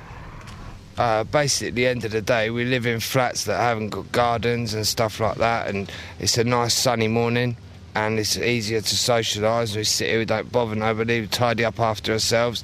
You do get a lot of Polish and stuff in here and throwing stuff everywhere and all that before they go to work in the mornings, but us ourselves, we walk to the bins, you know what I mean? Yeah, basically, haven't got a back garden and it's somewhere to sit and socialise with a bit of fresh air and that for an hour or so. I mean, you talk about the rubbish behind you, that there's all sorts of rubbish here, all sorts of cans. Is that not from you then? No, that's not from us. And do you not feel guilty that you're preventing families from using the children's play area? Not really, because most of the people that come and use this play area know us and speak to us and are respectful for us. We don't cause any trouble sitting here. But families are saying to us that they're not using this area anymore because it's surrounded by people drinking. You know what, mate, yeah, you've come here now, you're sticking a microphone in my face and you're interrogating me, yeah? I don't really want to talk about it anymore, to be honest with you, yeah? So, like, at the end of the day, I know that me and my friends, we don't intimidate anybody, and if children are here, if anything, we're respectful to people, telling them not to swear and things like that, yeah? So maybe the people you've got who's complaining about things are talking about another crowd and not us, do you know what I mean? No, that's fair enough. Can I ask you a really, really personal question? Do you think that you have got a drink problem, or is this just you socialising here? That's me. OK, can I ask you the question? I'll ask you that question, sir. We haven't got a drink problem. We sit in flats every day. We're lonely. Watching Jeremy Kyle makes you sick. We come out to meet our friends. We don't harm nobody. We enjoy everybody, every kid that's in there. We know the mothers and fathers. We don't cause no trouble to nobody. Gosh, I can see both sides of the argument here. Absolutely. And those gentlemen don't think they have a drink problem. Well, they're well within their rights to think that. Who knows? Possibly they don't. But I can also... It is slight... And if they have got a drink problem, then, gosh, I hope they find help. But I can completely understand why parents, why anybody would be intimidated to go into a play area when there are drunk people there. And it's a little bit... No, it's exceedingly selfish of that gentleman not to recognise that. Yeah, and it was, let's just say, how can I put this? It was interesting, a conversation we had, and I think on Thursday morning I was shocked by it because, you know, if you've got a couple of people, that's bad enough, but 8 people drinking inside the children's play area at 20 so past 7 in the morning. Let me just get this right, because this is like, what, they're sitting on the swings or something? Yes, absolutely. Well, then that is intimidating, of course it is, and kids shouldn't have to be exposed to that. At 20 past 7 in the morning, you've got parents who are walking their children through that park on the way to school, and 8 people drinking on the swings. That, for me, was I shocking. have every sympathy for the alcoholic or the drinker that finds himself in that situation, they need to recognise that that's not fair on kids and parents alike. I think so. Luton Borough Council initially told us there was nothing they could do. You found that a little frustrating last week, Just. They've changed their mind slightly. Yeah, they've now sat down and actually thought about this off the back of the audio we sent them. So one of the possible actions could involve setting up an alcohol-free zone, which would prevent people drinking in the play area in Windsor Street. A similar scheme already operates in some parts of the town centre in Luton, and that's not all as well. There's now talk of actually getting help for some of those people that we have spoken to in the park. They told us, though, of course, that they live in flats, they have no back gardens, so they go to the park to socialise with their friends and have a drink. But Bedfordshire Police, they've also said that they've increased patrols in the South Ward area of Luton, which is where the play area is. We did want to talk to somebody this morning from the council, because it sounds to us, Ian, like that progress is being made, but sadly no one was available. As for Beds Police, again, a bit like the council, they weren't in a position to comment to us live on the show today. OK, well, we'll see how that goes. Justin, I've got two missions for you, and they're both, I mean, they really are the extremes of the palette, if you were. The first one is... I'd never seen that button before. Yeah. Just any stories about buttons? I found a button here at the studio. There was a buzz, OK, and I was trying to locate the buzz. Yeah. It's the thing called the racks. We've got really nice racks here at BBC Three Counties Radio. Killer racks, you're right, Catherine, thank you. I turned this switch off to try and stop the buzz. It took the station off air. It was wonderful. Well, I actually spoke to a pilot this morning. I said, have you ever pushed a button and you didn't realise it was there? And he said, no comment. Flipping heck, he's flying airplanes. Well, so we could get something on that, on 08459 455 555. Now, on a slightly more serious note, the woman who was accused of trolling, of being one of the trolls sending abuse to the McCanns online, has been found dead. Now, we have to clarify that we don't know yet if there is a direct connection between being outed on Sky and other media outlets and her suicide. We don't know, and we're making up our own stories here. Something along the lines of, were Sky and the other news outlets right to out this woman?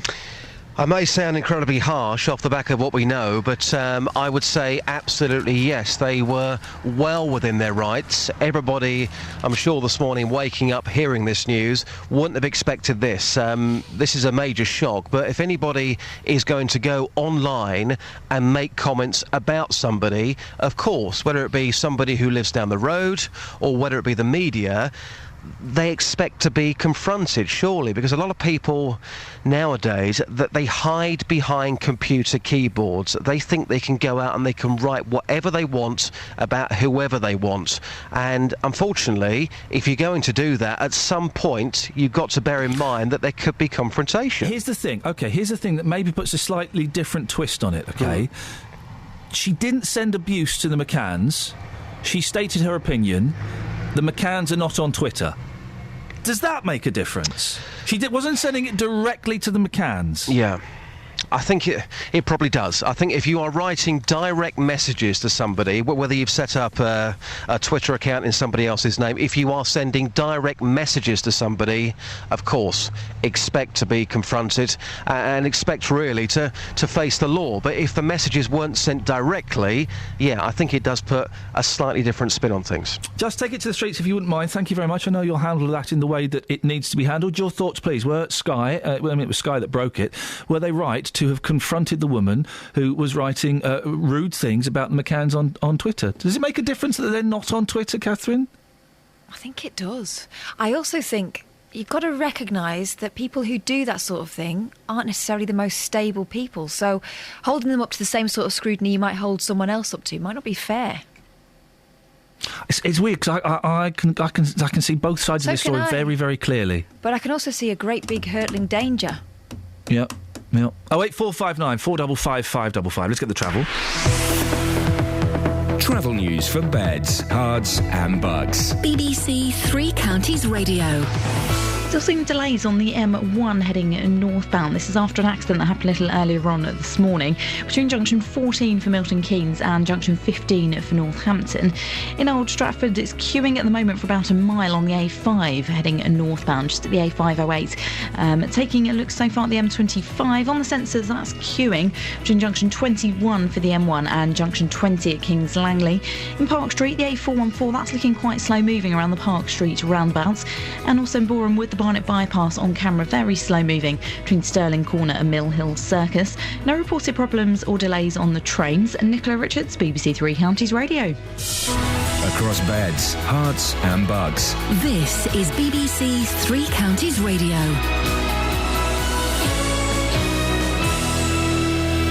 It's 7:30. I'm Lee Agnew. The headlines. A woman from Buckinghamshire who's been given the right to have her late husband's baby says the Conservatives would be wrong to scrap the Human Rights Act. Beth Warren says her life has changed since the court's ruling. A woman accused of an online hate campaign against Madeleine McCann's parents has been found dead at a hotel. 63-year-old Brenda Leyland sent them abusive messages on Twitter. And the man in charge of the new Thameslink franchise has infuriated the unions with comments about his overcrowded trains. The chief executive of Govia Thameslink, Charles Horton, says his trains will be made more comfortable to stand up in. And the weather will be wet and windy for most of the day. Top temperatures around 14 degrees Celsius. That's 57 degrees Fahrenheit. Three Counties Sports. BBC Three Counties Radio. Formula One driver Jules Bianchi has undergone surgery on a serious head injury after being involved in an accident at the Japanese Grand Prix. Fellow drivers, including Hertfordshire's Lewis Hamilton, who won the race, says Bianchi is in their thoughts. Our Formula One correspondent James Allen says there's divided opinion on whether the race should have been stopped because of the bad weather. Jenson Button said he felt that the FIA had done everything correctly. There's nothing really else that they could have done. Niki Lauda has said something similar. On the other side, Felipe Massa, who's got the same manager as Jules Bianchi, who's quite upset about the situation. He was saying that he was calling for the safety car to be deployed about 5 laps before the Bianchi accident. Chelsea are 5 points clear at the top of the Premier League after beating Arsenal 2-0 at Stamford Bridge. Manchester United beat Everton 2-1 to record a third victory in 4 games.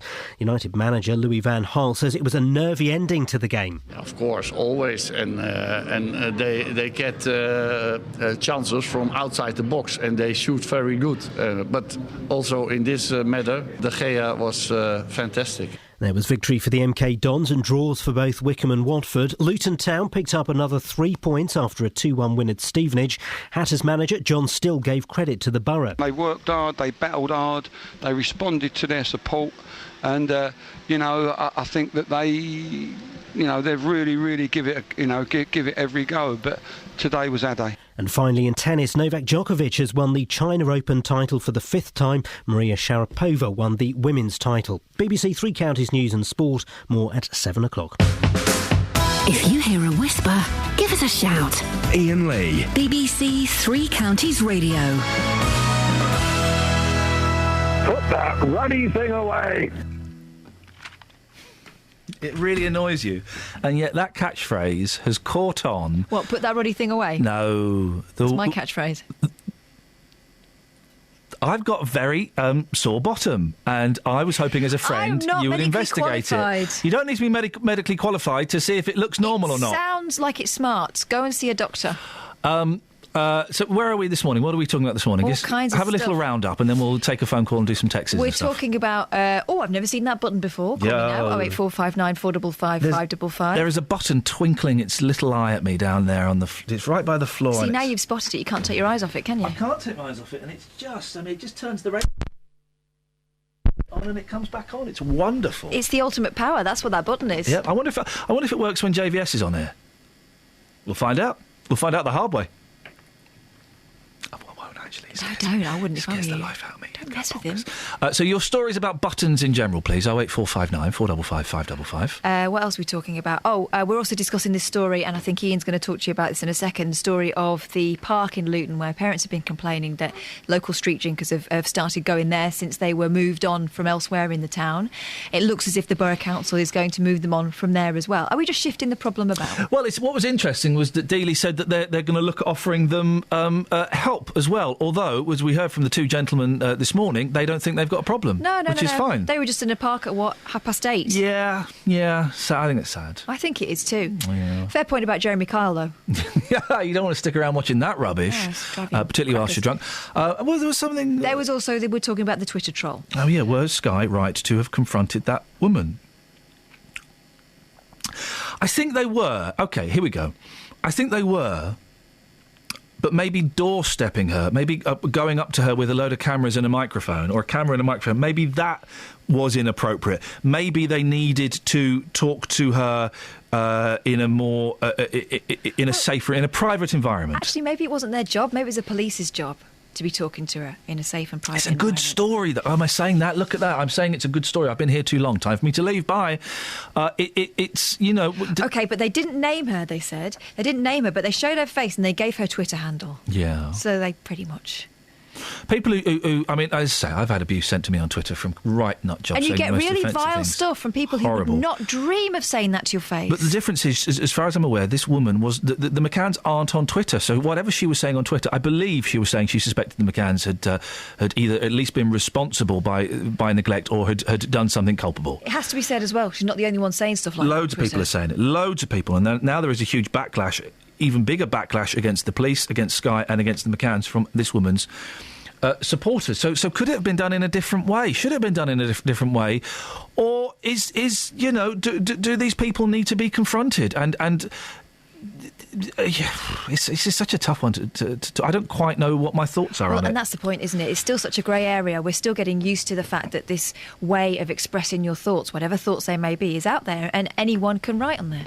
I tell you what, the question I'm asking is, were Sky right to confront this woman? I don't know if there is a question. If you want to phone up and just kind of mull it over with us, if you want to phone up and just have a chat about it, because I don't quite know what my thoughts are. 08459 455 555. Have we got any texts before I go to Ian? Let's have a look. Let's see. Boot up the old text machine. M1 is actually stationary, junction 14 before junction 13 going northbound. I've been sitting in it for 15 minutes, as someone who sent me this message at 7:20. I don't expect much has changed in that time. And there's some others here. Oh, Maffin Hanslow. We've had Louise, Veronica, Sarah and Caroline so far. When you're playing Diane by Therapy, please. You've won £5. Yeah, Maffin Hanslow. Go to your local branch of Barclays, Maff, and say, I am the winner on Iain Lee's show this morning. I claim my £5 and they will hand it over to you. And we've got a couple of others that we can't read out, but they are in response to the story about the man with the affliction that wouldn't stop. A fella had a 17-hour problem downstairs with his winkle. We'll just leave it there, shall we? Probably should. And that's what his wife said. Ian's on the line. Morning, Iain. Hello, Ian. How are you doing? I'm all right, thank you very much. What would you like to say? I was listening to your report about these guys in the park, and I go to a place on a Wednesday, a health centre in a city where it's next door to the homeless shelter, and it's a health centre that deals with all the drunks or the homeless and the drug addicts and whatever. And the reason that these people go to the parks at that time in the morning is because the homeless shelters kick them out. And where else should they go? And I come across these people all hanging about outside this health centre, and they don't cause any problem. It's unsightly, and they're there drinking cans of cider at 9 o'clock in the morning. But I think it's NIMBYism. I think it's unsightly, and people don't want to see it, and they want to... And by the council coming out and saying, well, we'll move them on, it's just moving the problem to another area. But I understand, Ian, I understand what you're saying, and I'm normally one of the first people to shout out NIMBYism, but if they're doing it in a kiddie's playground, it is intimidating, and I wouldn't want my children playing in a playground where if there were a couple of drunks there. I wouldn't want it. It's unfair. They're going to do it somewhere, and... You know, if they're in a city or a town, they're going to find a place with, you know, they're not going to do it in the street. They're going to do it where there's some sort of benches. They're doing it on the swings. They're sat on the swings, Ian. Yeah, that's what I mean. They'll do it where there's somewhere to sit.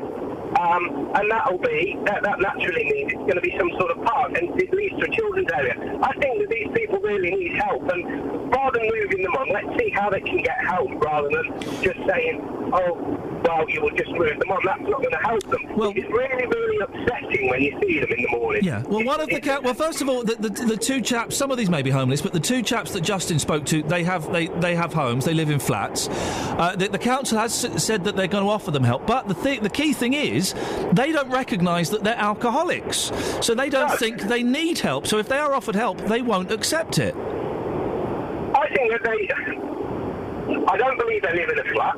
Obviously, I haven't met them, but I wouldn't believe that. I think well, the fella said he did. I think they've been in the homeless shelter. If you're an alcoholic and you're going to drink yourself into a stupor, you're not going to get up at 8 o'clock in the morning, are you? You're going to get up at 11 o'clock, half 11, 12 o'clock. Well, it depends, really. You know, some alcoholics go straight through the night. Some get up early because their bodies need the alcohol. Yeah, we're guessing. But I just think it's alcoholism, and these people that are homeless and have got alcohol problems, I think we need to be addressing that rather than saying, well, they're unsightly, let's move them on. I think that's just not right. So you think that the alcoholics, let's assume they are for a second, let's say the drinkers, they should be allowed to drink in the kiddies' playground? Well, if there's nowhere else, let the council look at somewhere else for them to drink, maybe. I don't know, they just need help. It's one of those questions. You're not going to get the correct answer to this. You're going to upset somebody with what I say. But I think you've got to be looking at helping them. All right, Ian, I'm going to let you go because the line's not brilliant, but the basic premise was that they should be allowed to drink there. I think that's what he was suggesting. We have to go by the word. Those two chaps said that they had property. I have no reason to doubt them. They probably have. And alkies, you know, they get up at any time of the day. It don't really matter. As far as they're concerned, they're socialising. But also, they don't think they have a problem. Now, we might make up that they do, and it might seem obvious to us that we do. We're filling in the back. Who knows? Maybe they were just on a big bender. We don't know. But if they don't think they've got a problem, then they won't accept help. In fact, they will be resentful of the help that's offered because in their heads they're fine. They're just having a little... There's nothing wrong with having a can of Tennant Super at 8 o'clock in the morning, in their opinion. Just having a chat with their friends, aren't they? It's like having a coffee.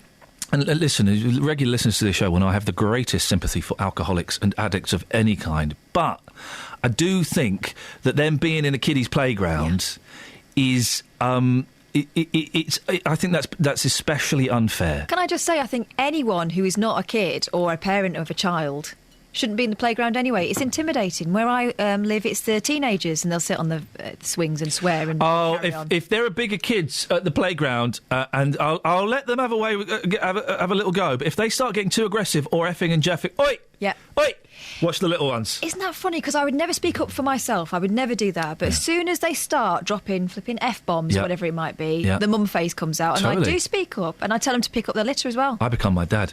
Oi, oi. Got little ones here. Watch it. Watch your language. Come on, girls. It's usually girls as well. Showing off to boys. Yeah. Who are sitting across the way. Sit together and have a chat, for heaven's sakes. Isn't it funny? I wouldn't stand up because it's your kids, isn't it? Yeah. Saying that, I do it for other kids. I think I've done it when my kids have been the other side of the playground, but there's been a little one near me. Oi! I go all Cockney. Oi! Got a little... Oi!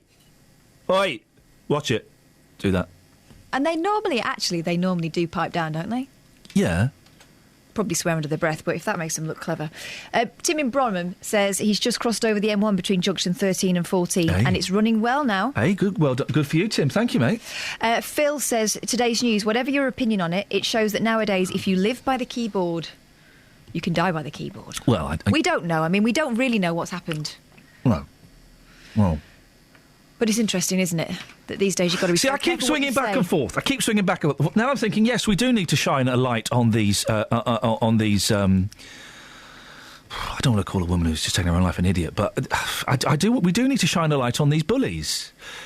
Because you cannot go around saying what you want... It's so confusing. That's the problem. Twitter gives a lot of people the illusion that they have more of a say and that they have more power in life than they actually do. Sometimes that can be a brilliant thing. But it is going to come back and bite you if you're not careful. If the fella who set up hundreds of Twitter accounts... I know it's slightly different because the McCanns aren't on Twitter. But if the fella who a few years ago set up hundreds of Twitter accounts, every time I blocked or complained... would set up a new one, hundreds of Twitter accounts saying he wanted to rape my children, had killed himself. Do you know what? I would have gone, OK, well, there you go. That's your... Oh, there's my phone. That's your problem. It wouldn't have bothered me. Do you know, it would have bothered me slightly, but I would have thought, well, it serves you right for being a nut job. You know, serves you right for being so abusive and thinking you can get away with it. And boy, those are some of the milder tweets I'm telling you here. Some of the stuff he said was incredible. And if he'd been found out and exposed, got a pretty good idea who it was, but if he'd been found out and exposed and named and then done himself harm, I wouldn't have been that bothered. That's because he was personally victimising you. Yeah. If you want to listen, I don't quite know where I'm going with this, and we certainly, I'll be surprised if we get to an answer by 9 o'clock. If you want to phone up and have a chat about it, and see if you can help me straighten my thoughts a bit, 08459 455 555. Maybe it's this. Should you be able to say what you want online? There we go. Yeah, I'll go with that. Should you be able to say what you want online? Travel news for beds, cards and bugs. BBC Three Counties Radio. The M1 heading northbound, still looking rather slow moving between junction at 14 for Milton Keynes and junction 15 for Northampton. It's following an accident that happened a little earlier on this morning, still causing delays on a camera. Queuing at the moment on the A5 for about a mile, heading northbound at the A508. Also in Park Street, looking slow on the A414 at the Park Street roundabout. And it is queuing on the M25, heading anti-clockwise between junction 21 for the M1 and junction 16 the M40. Taking a look at the A40 Western Avenue, that's queuing as well between Oxford Road and Gypsy Corner on camera. So far, no problems on the trains. Nicola Richards, BBC Three Counties Radio. Thank you, Nicola. 7:46. It's Monday, the 6th of October. I'm Iain Lee. These are your headlines on BBC Three Counties Radio. There's concern that Conservative plans to remove the Human Rights Act could affect the chances of people winning their cases in court. A woman accused of sending abusive messages to the parents of Madeleine McCann has been found dead by police. And the man in charge of the Thameslink line says his trains are being made more comfortable to stand up in. Gosh. More on that in a second. Let's get the weather. Beds, Hearts and Bucks weather. BBC Three Counties Radio. Good morning. Autumn has finally arrived in the form of a rather wet and windy day. We've already seen the rain. It's already coming. It's heavy. There's some going to be quite persistent through much of the morning. Through the afternoon, it's going to continue over us on its journey eastwards. Behind it, we should get some clearer spells, but that's not going to be until around 6:30. So perhaps just before the sun sets, which is around the same time, we may see a glimmer of brightness the further west we are in Buckinghamshire. But the further east you are, we're still going to have that rain. It's an active front which is pushing eastwards. It's accompanied by quite a strong southeasterly breeze as well, so it's really not going to feel too pleasant as we head through the afternoon. We're looking at a maximum of just 14 Celsius. Overnight, like I said, that front's going to continue eastwards. Behind it, it will clear. We'll get some clear spells, 1 or 2 showers there, but also the wind falling much lighter, so 1 or 2 mist and fog patches possible. Some low cloud, minimum temperature down to 6 Celsius, so rather cloudy to start first for tomorrow morning, with perhaps 1 or 2 heavy thundery showers as well, but they will clear through midday, and then we'll get some sunshine tomorrow afternoon, but temperature staying similar at around 15 Celsius, and that's your forecast. Every weekday morning, local opinions. Well, I think it's a very difficult proposition. You really cannot allow your heart to rule your head. Local stories. I wanted to call my house Hardcore Mansions. They refused that on 2 separate occasions. I wasn't leaving the house through the fear as to what I would find when I came back. Local life. I bought a car within 3 months. It's rusty. They said that the deposit would be forthcoming. It wasn't. The JVS Show. Weekdays from 9 on BBC Three Counties Radio. The man in charge of the new Thameslink franchise, which runs from Bedford and through Luton and St Albans down to Brighton, well, has upset some of the unions with comments about his overcrowded trains. Charles Horton, the chief executive of Govia Thameslink, says his trains will be more comfortable to stand up in.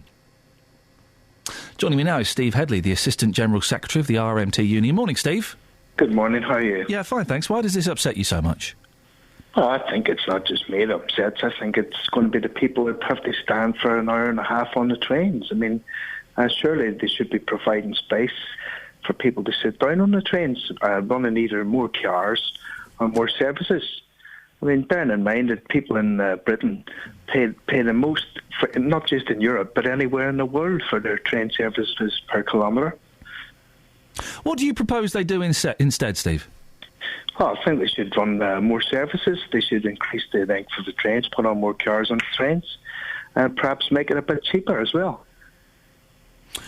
There are a record number of people using the railways. It's not surprising that some people are going to have to stand up. They won't be able to cope with everybody, will they? Well, not with the services they're providing at the minute. No, absolutely not. What they need to do is look at ways that they can run more trains and make it cheaper for people. Well, how do you propose they make it cheaper for people?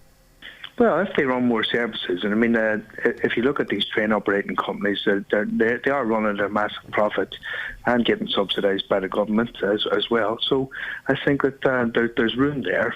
Other services all over Europe run the far cheaper chains than they do. But they are businesses, aren't they? They're there to make money. You can't begrudge them that. Well, exactly, but the fact of the matter is that 70% of the people now in Britain want a renationalised railway where it's not run for profit, but it's run for a public service. So is that the basic argument, Steve, that you're upset that it's a privatised railway? Well, I'm not upset that it's a privatised railway. What we always argue that we should have a nationalised service. 70% of people in Britain are upset that it's a privatised railway, and they're upset that it's an ideological decision. It's costing 4 times as much to run a privatised railway, even accounting for inflation, that is a nationalised service. But I mean, the fact of the matter is that people are getting a worse service because now we're told that people should be happy to stand for over an hour and a half. There is a romantic notion, isn't there, about nationalised railway, but British Rail was it was rubbish, wasn't it? Well, not according to the government's own report, the McNulty report, which says it was 4 times as efficient as the private sector. I mean, what you did have with British Rail was decades of underinvestment. But listen, I'm old enough just to remember British Rail. It was rubbish. It was awful. It was dirty. It was horrible. It was slow. It didn't work. Well, I mean, that might have been your experience, but I mean, the government's own report, which isn't a report the RMT or any of trade unions commissioned, said it was 4 times more efficient. It was 4 times cheaper. And if you look at what people are getting at the minute, the record fares, the highest fares in the world per kilometre, I think people do want a renationalised system. So, it's not just me saying, it's not just my opinion. Opinion polls by Morey, Guardian, people like that, all show that over 70% of people want renationalisation. Steve, stay there. Catherine has got a statement to read. Who's this from, this Catherine? is from Govia, that's now running the Thameslink. Go on, what does it say? We'll be providing more standing room and more seats, 10,000 more seats in the morning peak into London from 2018.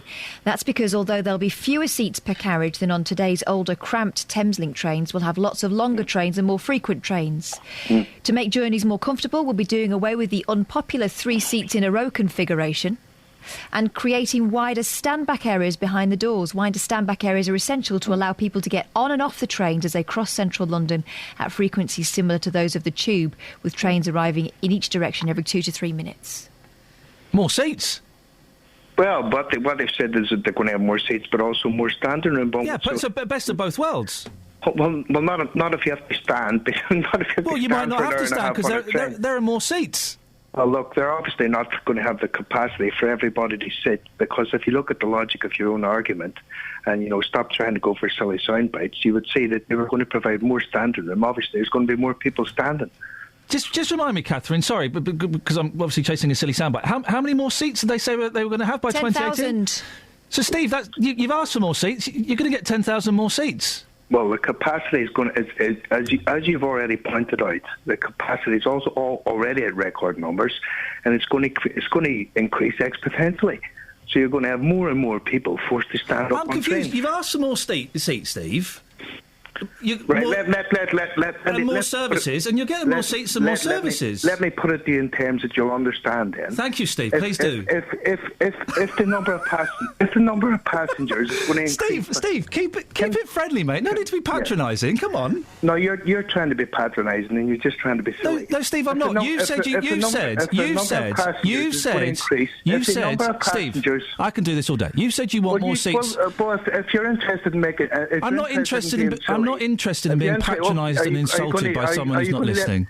Are you going to let me speak? You can respond to the question. Yeah, if you've asked for more seats and more services, you're getting more seats and more services. So what's your beef, Steve? Right. If the number of seats are going to go up by 10,000 and the number of passengers are going to go up by 100,000, it's going to leave 90,000 people without seats. Where did you get the figure of 100,000 from? Well, I'm giving you an example. Where did you get the figure of 100,000 from? I'm giving. Well, you just made it up. If you look at the amount of people that they predict to be on trains in the next 5 or 6 years, we're looking at an increase of about 20,000 people on the Thames Link per year. That's what we're talking about. So in 5 years' time, we're going to have 100,000 more people on the trains. Steve, thanks for your time. All right, thank you.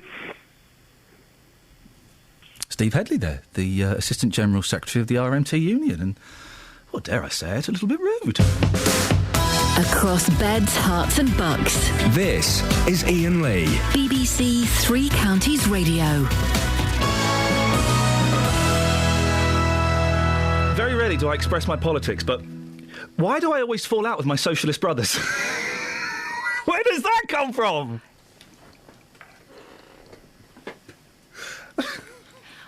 I don't know where it turned, but it turned, didn't it?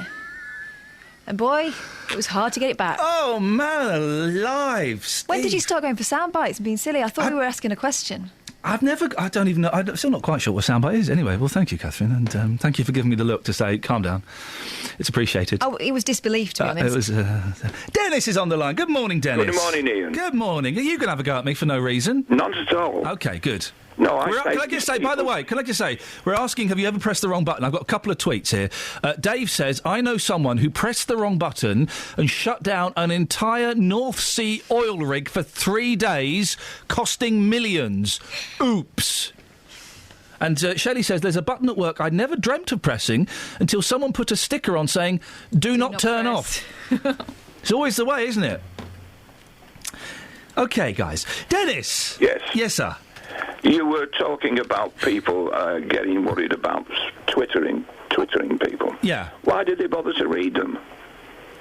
When you get a Twitter, why do you bother to read it? Well, it's easier said than done. Why? I cancelled. My son, unfortunately, put me onto Facebook. And I'm not interested. I'm totally disinterested with people chatting over the line to me. Couldn't care less what they think about. Chatting over the line? Yeah, but I'm just saying I'm not interested in what people's opinion of me. Right. I have my own opinion, and I couldn't care less what other people think. But if you are, you don't engage in Twitter and Facebook. If you do engage in it, no, I don't. No, but if you do engage in it, yes, then. Basically, you could be getting direct to your telephone rude messages about you. Not just rude, but really hurtful things. I get loads of them. Most of the time, I bat them straight back. But if I'm having a bad day or it's something about my kids, then it hits my soul, Dennis. Well, put it this way: what can they say to me that's going to hurt me? Probably nothing to you because you're not all there. But I'm a sensitive human being. Notice of the damn fools. So should people be allowed to say on Twitter what they want to say in regards to anything? Yes, as long as people don't read it. But does it matter? What? That's like if a tree falls down. That's right. In a German forest and there are no Germans there to hear it. Would a Frenchman hear it? That's right, and I do. But what I'm saying to you is, why do they get upset about it? I'm trying to say, my son put me on Facebook, which I'm totally disinterested. Right, OK, listen. Dennis, we've got 30 seconds, right? Yes. Your child has gone missing, presumed dead. Yes. There are people on Twitter saying you killed her. Yes. You'd be upset by that, wouldn't you? No. Oh, Dennis, I think you're being flippant there. You'd be upset by that, surely. Should people be allowed to say what they want on the internet? 08459 455 555. And have you ever fallen out with a trade union? Travel news for beds, cards and bugs. BBC Three Counties Radio. Starting off on the M1 heading northbound, still rather slow between junction 14 for Milton Keynes and junction 15 for Northampton following an accident happened a little earlier on this morning. It's queuing at the moment on the A5 for about a mile at the A508 heading northbound. The A1M starting to look heavy just at junction 6 for Welwyn, and in Hertford very heavy on the A414 at the moment just around Ware Road. Take a look at the M25, that's queuing on the sensors heading anti-clockwise between junction 21 for the M1 and junction 16 the M40. Also the A40's queuing heading eastbound between Oxford Road and Gypsy Corner on camera. So far not seeing any problems or delays to the trains. Everything's running to time. Nicola Richards, BBC Three Counties Radio. Nicola, thank you very much indeed. Still reeling from the blast of the chat with the union fella. It's another one to add to the list who won't come back on the show.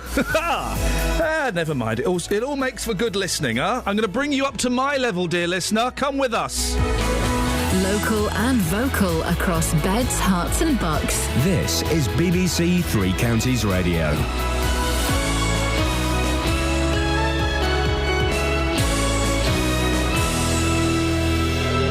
It's 8 o'clock, I'm Lee Agnew. The headlines: Madeleine McCann internet troll found dead in hotel, concern about plans to scrap the Human Rights Act, and Liberal Democrats scheme to build 5 garden cities in the 3 counties. BBC Three Counties Radio. A woman who's been accused of abusing Madeleine McCann's parents over the internet has been found dead.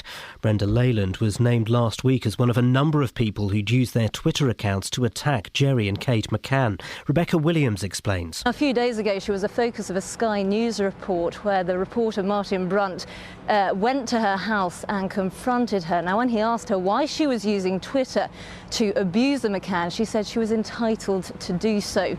Now, Sky News of today said that they're saddened by the news of her death, but insist it's not appropriate to comment further at this stage. A woman from Buckinghamshire who's been given the right to have her late husband's baby says the Conservatives would be wrong to scrap the Human Rights Act. Beth Warren says people don't realise how important it is. I do think that possibly sometimes it is used in the wrong way, and that's why people are unhappy about it. However, we've just got to rely on law and the strength of law to interpret it in the right way, and that's exactly what Mrs Justice Hogg was able to do. Without that law, I don't think I could have won my case. The Liberal Democrats are pledging to fully reopen the Oxford to Cambridge rail line through the 3 counties if they win the next election. They would also create 5 garden cities if people want them. Paul Scoynes reports. The Lib Dems say that between 9,000 and 15,000 new homes would be built at each of the garden cities, potentially at Aylesbury, Leighton Buzzard, Ampthill, Bedford or Sandy. But they stress the new cities would not be imposed on communities and must have local support. Each town would get an express station on the new line, which would cost up to £1 billion to open. Commuters on the Thameslink line are being told their trains are being made more comfortable to stand up in. Charles Horton, the chief executive of Govia, which has taken over the franchise, says he can't ever promise that passengers will get a seat. Steve Headley from the RMT union says it proves the company can't deal with the problem of overcrowding. Surely they should be providing space for people to sit down on the trains, running either more cars or more services. I mean, bearing in mind that people in Britain pay the most, not just in Europe, but anywhere in the world for their train services per kilometre. They should increase the length of the trains, put on more cars on the trains, and perhaps make it a bit cheaper as well. In sport, the Formula One driver Jules Bianchi is still in hospital after a serious accident at the Japanese Grand Prix. The race was won by Hertfordshire Lewis Hamilton, who extended his lead in the Drivers' Championship to 10 points. And the weather will be wet and windy for most of the day. Top temperatures around 14 degrees Celsius. That's 57 degrees Fahrenheit. You can get the latest news and sport online at bbc.co.uk/3 counties. BBC Three Counties Radio's big tour of beds, hearts and bucks. It's full of lots of green spaces, lots of parks, lots of things for people to do. All this week, we're exploring Stevenage. I do enjoy the old town. It does have a historic atmosphere to it. Telling everyone about where you live. Our town motto is the heart of a town lies in its people. If we didn't have the people, we wouldn't have this fantastic town. The big tour of beds, hearts and bucks. BBC Three Counties Radio.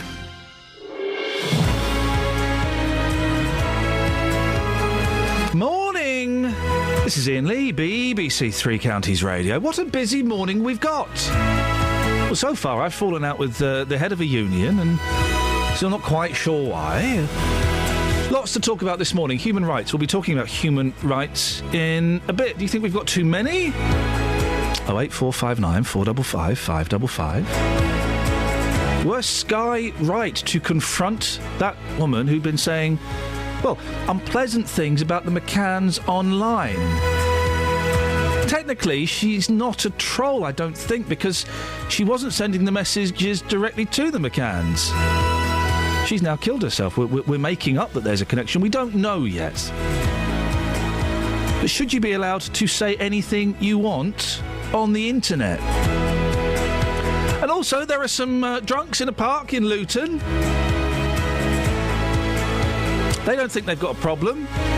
The mums do. The mums think they've got a problem because, well, they're intimidating and they don't want to take their kids to that park. How would you deal with that situation? One caller said, well, they should be allowed to drink where they want, really. They're doing nobody any harm. If you want to get in touch, now is an excellent time. 08459 455 555 is the phone number. Oh. We're also asking buttons. Your stories about finding buttons, pushing buttons, touching buttons, seeing buttons. We've already had someone that's shut down an oil rig for 3 days. Costing millions of pounds. 08459 455 555 is the telephone number, should you wish to give us a call. Across beds, hearts and bucks. This is BBC Three Counties Radio. Oh, 08459 455 555. Across beds, hearts and bucks. This is Iain Lee. BBC Three Counties Radio. I can see people running. No need to run. It's the morning. No, everyone's running. Look at this running. To go upstairs, what? You have to go up. You're out of breath, love. Yeah. Oh, bless you, Catherine, for running up. The printers, guess what? Here, the printers at the BBC don't work very well. So there's lots of running around. And if you want... You're right, Kath? Yeah. You sure? Yeah, fine. You just get your breath back. It's 2 flights of stairs, that. I know. Should we carry on? Are you going to be okay? Yeah, fine. All right, there we go. Thank you very much indeed. 08459 455 555 is the telephone number if you want to give us a call now. Scrapping the Human Rights Act would be a massive mistake. That's according to a Buckinghamshire woman who's been granted the chance to have her late husband's baby. Beth Warren has been speaking out in response to the Conservatives' pledge to take European Court of Human Rights from UK law should they win the next election. Well, joining me in the studio is Richard Stay, the Conservative councillor for Caddington in central Bedfordshire. Morning, Richard. Morning, Ian. Thank you very much. I saw you were caught up in the bodies running around and flying around. It makes it look like we're exciting and we know what we're doing. I had really seen so much activity at this time of the morning. We are neither of those things. And on the line is Rachel Knight, an immigration and human rights lawyer and Labour Deputy Mayoress of High Wycombe. Morning, Rachel. Good morning, Ian. Rachel, let's start with you. Why is the European Court of Human Rights important? The European Court of Human Rights is very important, and in fact the latest government policy document, bizarrely named Protecting Human Rights in the UK, is an ill-thought-out, immature and UKIP-pandering, dangerous attack on the essence of what still makes Britain a good place to live. It shows an alarming lack of understanding as to what human rights are all about and the important role they have to play in the stability of our country. Human rights are about individuals, but they're also about a system, and that's what the government fails to understand. They're an essential part of a liberal democracy in which we live, and attempts to narrow these, which is what's going on at the moment, according to popular demand, will not only be unsuccessful in achieving its aims, but also very damaging to the country at large. Let's put those points to Richard. Richard, yeah. I'm sure you disagree with a lot of what Rachel had to say. Well, Ian, I live in a country, and as does you, and I hope Rachel does, that are proud of our record on human rights over many, many years. Britain has a fantastic record on human rights, and I don't want to see that record damaged at all. What you've got to do is take a step back and look at the European Convention on Human Rights. It was a document signed after the Second World War. The Second World War was not exactly a period of enlightenment when it comes to human rights, so it was right that we put in place a very heavyweight process of ensuring that the rights of people were protected. Yes. Over the years, I'm afraid that we have a group of judges who are unaccountable to UK electors who we've seen mission creep over the years. Now, I don't want to see a lessening of human rights in the UK. I want to see that your and my rights protected probably to a greater extent than they currently are under European Convention. But I also want to see that how do you hold these judges to account? under the proposals which Chris Grayling outlined last week, what we would see is a British Bill of Rights and Responsibilities, which would be laid down in law by Parliament, who are accountable to us, and judges would have to enact the law as laid down by Parliament. No more and no less than that. And it certainly is not pandering to other agendas. This is doing what is right for the British people. And I absolutely support it. Theresa May was pretty clear last week that, her frustration and inability to throw out convicted terrorists and also the requirement for us to bring in voting. Well, one of those people she wanted to throw out was Abu Qatada, who was found. He wasn't found guilty when he eventually went on trial in Jordan. He wasn't found guilty, was he? I agree, but it was right that he went and faced a trial. But why did it take quite so long to get an agreement with Jordan that they wouldn't torture him and subject him to a fair trial? I mean, the answer is not to scrap human rights. The answer is that this government should be looking at ways of retaining human rights and making sure that we can protect people from torture. The answer is not to get rid of human rights. Quite why it took so long for the government to get that agreement in the first place is the question you should be answering. Rachel, the Richard does have a point. These are non-elected judges, aren't they? Well, they are, and yet they're all selected from countries. I mean, the point is, a liberal democracy is sort of multifaceted. It has several elements to it. One part of it is that the government must be elected in a fair and free election by the majority. Okay, one of the checks and balances on that is that there must be a basic level of protection for everybody, including the minority who didn't vote in the government. It's an essential part of the checks and balances which exist in this country, and that's what a lot of people don't understand. It is about individual cases, but it's also about a system, and it's a terribly important part of the system that absolutely must not be watered down. Is there a little bit of scaremongering, Richard? Because do we know the percentage of decisions that are made in this country that are overturned in Europe? Much less than one. Of the thousands of cases that were brought... sorry, you didn't say Rachel, you said Richard. No, Rachel, if you know the answer, then we can let Richard come back. Do you know the answer? There were 8 cases last year, I believe, which where violations were found against the UK out of thousands which were brought. And the UK has a very good record on human rights. Most of the judgments where violations are found against countries are in countries like Russia or Turkey. It is, just let me interrupt, it is something, Richard, like 0.5% of decisions that are made in this country are overturned by Europe. So it's a tiny figure. I mean, if we read some of the newspapers, we would think it's all, Iranian murderers who want to stay here because they've got a cat. It's not really like that, is it? They're very few and far between. I agree, but it's not actually a matter of the quantum of number of cases. It's actually a matter of principle. And to quote that well-known conservative Wedgwood Ben, if someone is going to tax me, I want to know how I can get rid of them. And if someone is going to apply a law to me, I want to know how I can hold them to account, and I want to know how I can get rid of them if I don't like them. How you want to get rid of human rights if you don't like them, but that's very dangerous. Well, can I just correct something that you said, Rachel, is that we are not saying that we want to scrap human rights. That is an absolute incorrect statement to make. Well, then, hang on, Rachel, let him finish. Rachel, you can come back. Rachel, you can come back in a second. Let him finish. What we're suggesting, and I would fully support, is actually an enlargement of the number of human rights, but under a British Bill of Rights and Responsibilities. Now, that is right, because that is then we can then hold parliamentarians to account. Parliament would set the rules, and they would be enacted by British judges. I do not want to be told what to do by a group of unaccountable judges in Strasbourg.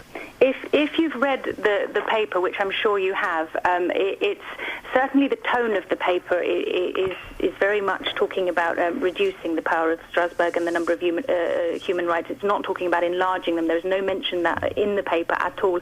In fact, the paper is not only inaccurate, but it's also based on some sort of fairly alarming logical fallacies, and it's really quite frightening. If you're talking about increasing the number of human rights, the point is not that it should be human rights shouldn't be dictated by populist swing. The whole point in human rights is to protect minorities from populist swing, that's what you're really missing here. Richard, one of the arguments that was being raised this weekend is that the Conservatives are doing this just to try and claw back some votes from UKIP. Absolutely. media. I think the Clacton by-election has far more to do with this than anything else. There isn't a lot of detail in there. It's fairly loosely written and insubstantial and inaccurate. OK, Richard, you've got 30 seconds, go on. My final point, I disagree with Rachel's perspective on this, but with rights comes responsibilities, which is absolutely key to what Chris Grayling has outlined. It's a bill of rights and responsibilities. If, as a citizen of the UK, you have responsibilities as well as rights. And now the Labour Act that was brought in 98, the Human Rights Act, misses out on that large chunk of responsibility. It's time it was refreshed. It's time we ditched the European Convention because it's outdated. Rachel, you've got 20 seconds to come back. I think you need to take away from that. You need to look at the more positive aspects of what the European Court of Human Rights has done over the last 50 years. It's done an enormous amount of good. There have been one or two cases which have been written about in the media, but let's look at the more positive elements of what the human rights have done in our country and across Europe, where Britain has led the way in creating a system whereby there is a greater security, not just for Britain, but for Europe. And I think we need to do everything we can to try and protect that. Rachel, we have to end it there. Thank you. That's Rachel Knight, immigration and human rights lawyer, Labour Deputy Mayoress of High Wycombe. Richard Stay, Conservative Councillor for Caddington, Central Bedfordshire. Thank you very much indeed. Your thoughts, please. 08459 455 555. Travel news for beds, cards and bugs. BBC Three Counties Radio. Starting off this morning on the A5 heading northbound, queuing at the moment for about a mile at the A508. The M1 looking very slow on the sensors between junction 12 at Flitwick and junction 13 for Bedford. And we look at the A1M, that's quite heavy moving as well between junction 10 at Baldock and junction 6 for Welland. And the M25 heading anti-clockwise, slow moving between junction 21 the M1 and junction 16 for the M40. The A414 rather slow on the sensors around the Park Street roundabout, and the M40 is queuing on camera from the Denham roundabout to the M25. There's no problems or delays on the trains. Nicola Richards, BBC Three Counties Radio. Thank you very much. 8:17. It is, let me think, Monday the 6th of October. I'm Iain Lee. These are your headlines on BBC Three Counties Radio. A woman accused of sending abusive messages to the parents of Madeleine McCann has been found dead by police. There's concerns that Conservative plans to remove the Human Rights Act could affect the chances of people winning their cases in court. And unions have attacked Govia Thameslink for saying their trains are now more comfortable to stand up in. BBC Three Counties Radio.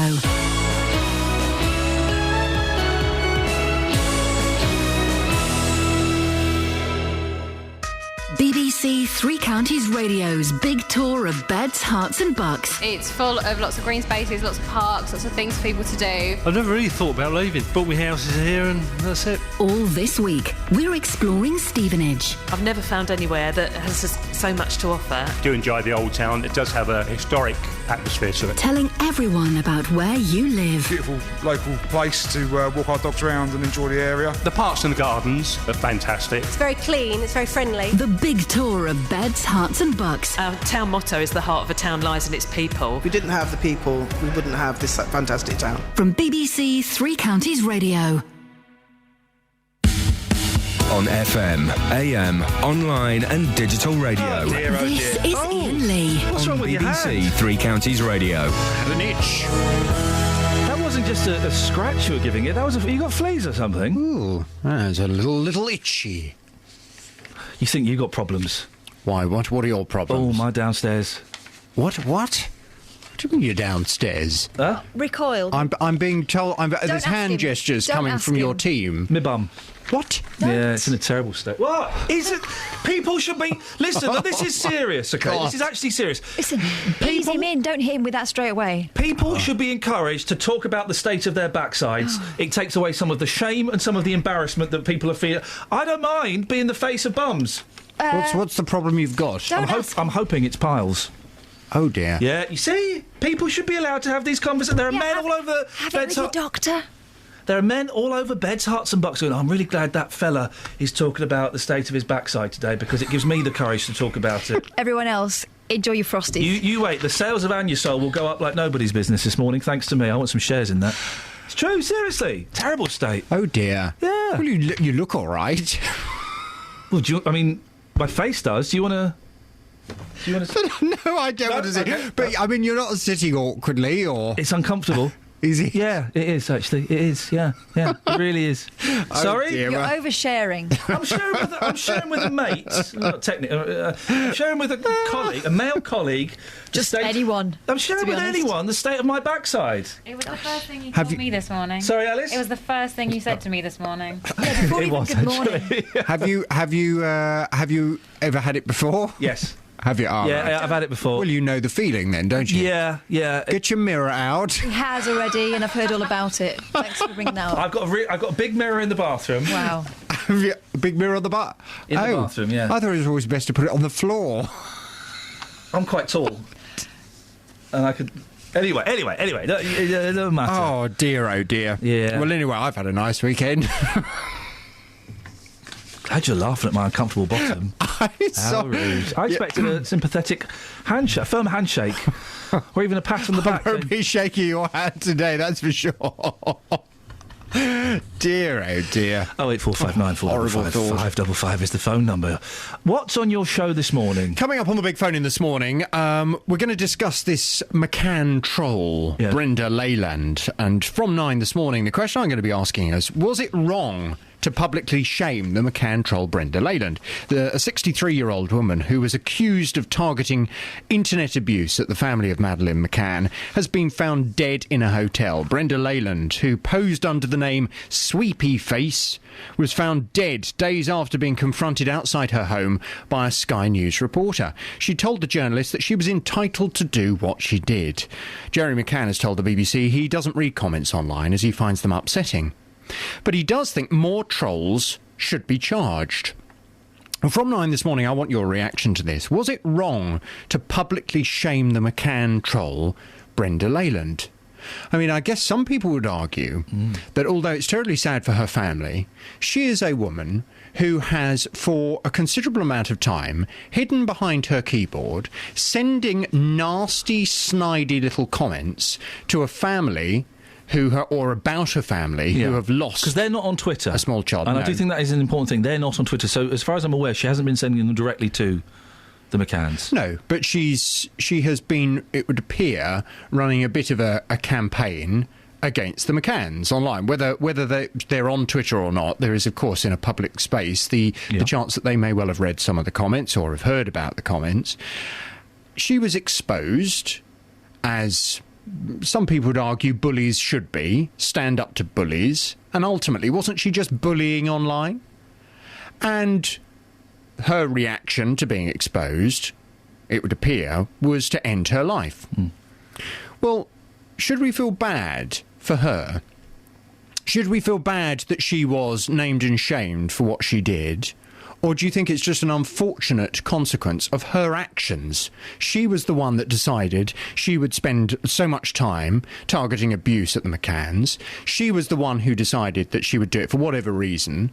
She's also the one who has decided to end her life. Should we shed tears for her? From 9 this morning, your views. Was it wrong to publicly shame the McCann troll, Brenda Leyland? 08459 455 555. Thank you very much. Call 08459 455 555. BBC Three Counties Radio. 08459 455 555. It's a similar thing to what we've been asking this morning. Were Sky right to expose this? Well, two things. We started off with were Sky right to expose this woman, and in terms other media outlets, and that kind of has then evolved into... should you be able to say whatever you want online? 08459 455 555 is the telephone number if you want to give us a call on that. We've had some text messages through on that one. Yeah, go on. Here it is. Oh, hang on a minute. No. I tell you what, should we go to Justin? Get the texts up in a second. We've got texts up on other things. OK, we'll get to the other texts in a second. Justin Dealey. Hello, boss. You all right, fella? Yeah, not too bad, thank you. Not too bad. I've not quite got my head around this one yet, and I'm really hoping that before 9 o'clock a few people will phone up so we can bat it around the subject of this woman who took her own life. The thing is, though, Ian, you've got... How many Twitter followers have you got? You've got quite a lot. I've got 41,000, mate. 41,000. So anybody at any point can write what they want about you online. That's not right. It can't be right, can it? Has it happened to you? Yeah, I've had loads. I've had horrible stuff. People want to do all kinds of nasty stuff to my kids. It's not right. Whichever way you look at it, that should not be happening. I've taken this one to the streets this morning. You've been asking the question, were Sky News right to confront this lady? Mixed views. Here's what people had to say. Yes, I do. Well, it's disgusting, trolls. It's a disgusting habit. I don't think anyone should be suffering more than they are. Were they right to confront her before the police? I don't think so. I think it should have been handed to the police first. Would you ever go online to abuse somebody? No, I wouldn't do it. It's not right. There's got to be some morals. No, if they have evidence, they should go to the police and show that there was abuse, and therefore the police can then act on it. And then if there is action to be taken, then they can report on the police action. So confronting her, putting her face out there in the public domain, that was the wrong thing to do? Yes, because even though if they've got proof, they have to prove it in court that she's actually abused someone, rather than just on their suspicion. They're taking the law into their own hands then. Yes, I think Sky News did the right thing. The outcome has been extremely sad, but yes, I believe they did the right thing. Because you've got firm beliefs that you can't go online and write whatever you want to. If you're going to write those things, you will pay the consequences. Somebody will find out who you are and they will name and shame you. You know, hiding behind what you're doing online is poor. It's sad. And I don't really understand why people want to get involved in this. It's up to the police to prove if they were involved, and if not, then they have the right to live their lives. They've lost a child. It's a very sad event. They've got to move on. It's strange that people have this need to vent anger on people for any reason at all, especially people they don't really know. They don't understand them. They don't know what they're going through. They don't know their circumstances. I've just had a couple of emails on this. And Ken does a good one here. I don't claim to have an answer to a difficult free speech issue. However, my initial thoughts are: 1, you have the right to express yourself. You have the right to express your opinion on the internet, but not the right to be anonymous. And 2, people should be able to express their views in governments and powerful institutions without the fear of being hunted down and arrested. I don't know how to reconcile these two views. How many black footballers in this country have had to come off Twitter because they're being racially abused week by week? There are people out there who think it's perfectly acceptable to write what they want to whoever they want, and I'm sorry, they shouldn't be doing Can I just say that those black footballers have not had to come off Twitter. That's been their own decision to come off Twitter. They have not been forced off Twitter. They have decided they don't want to see that stuff anymore. And I don't know how many there are because I'm not aware of it. But they haven't been forced off Twitter. They decided to go off Twitter. They decided, though, because you've got somebody sitting behind a keyboard who wants to remain anonymous, sitting there writing abuse, racist abuse to people just because they may have had a bad game. Years ago, you couldn't do that. Years ago, you'd chuck bananas at them. Yeah, but seriously, years ago, you'd chuck bananas at them. I'm not denying that for a second, but whether it's footballers, whether it's the McCanns or anybody else in a public domain, people think they have the right to sit behind their keyboard and write what they want. That is not acceptable. Phil Davison's got a solution on Facebook. Go on, Phil. He says anyone being targeted online should be able to face their abuser in the boxing ring to, quote, discuss things further. Yeah, all right, mate. Would Iain want that opportunity to face the person who said those horrible things about his children? No, I would have liked the opportunity to face them, not in a boxing room, in a court of law. But hey, guys, the police weren't interested. That's the problem, isn't it? There's so much of it going on that the police can't keep on top of it. You could have somebody sitting there right now making horrible, libelous comments about somebody, and the police are too busy they just can't deal with it. What about the Professor Mary Beard, who was she was abused by misogynistic trolls, wasn't she, online? She's actually started speaking to one of them in particular, hasn't she? And he's seen the error of his ways, and she's realised that actually he's not a bad bloke, he was just misguided. She did that personally. That wasn't through the police. She did it. If I was somebody in, let's just say, a position of power, if I was a major TV star, let's just say, and somebody was writing horrible things about me, things which weren't true, I would speak to my lawyer, I would find out who they are, and I would sue them. Simple as that. Here's something on the text as well, Ian. This is an interesting one. Kat in Milton Keynes says, surely mental health assessments need to be done on a person like that before reporters take it upon themselves. They don't know their background or health status of vulnerability. I can't, Justin, excellent stuff. We'll speak to you before the end of the show. Thank you. I'm just hashtagging Sweepy Face on Twitter, because that was her Twitter name, and most people are on her side, and there are a few anti-McCann tweets. We'll get to those in a second. 08459 455 555. I just don't know where I stand on this. I seem to agree with the last person that spoke, whatever side that is. Can you give us a call and help me work my way through this, please? Travel news for beds, cards and bugs. BBC Three Counties Radio. Still queuing at the moment on the A5 heading northbound for about a mile at the A508. The M1 heading southbound, we're getting reports in of a lane being closed between junction 11 for Dunstable Road and junction 10 for Luton Airport Spur Road because of an accident. The A1M starting to look heavy heading southbound between junction 10 at Baldock and junction 6 for Welland. And the M25 very slow anti-clockwise between junction 21 for the M1 and junction 16 the M40. Also slow on the A414 just at the Park Street roundabouts. So far, no problems on the trains. Nicola Richards, BBC Three Counties Radio.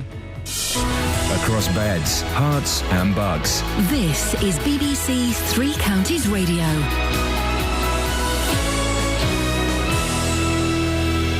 It's 8:30. I'm Lee Agnew. The headlines: a woman accused of an online hate campaign against Madeleine McCann's parents has been found dead at a hotel.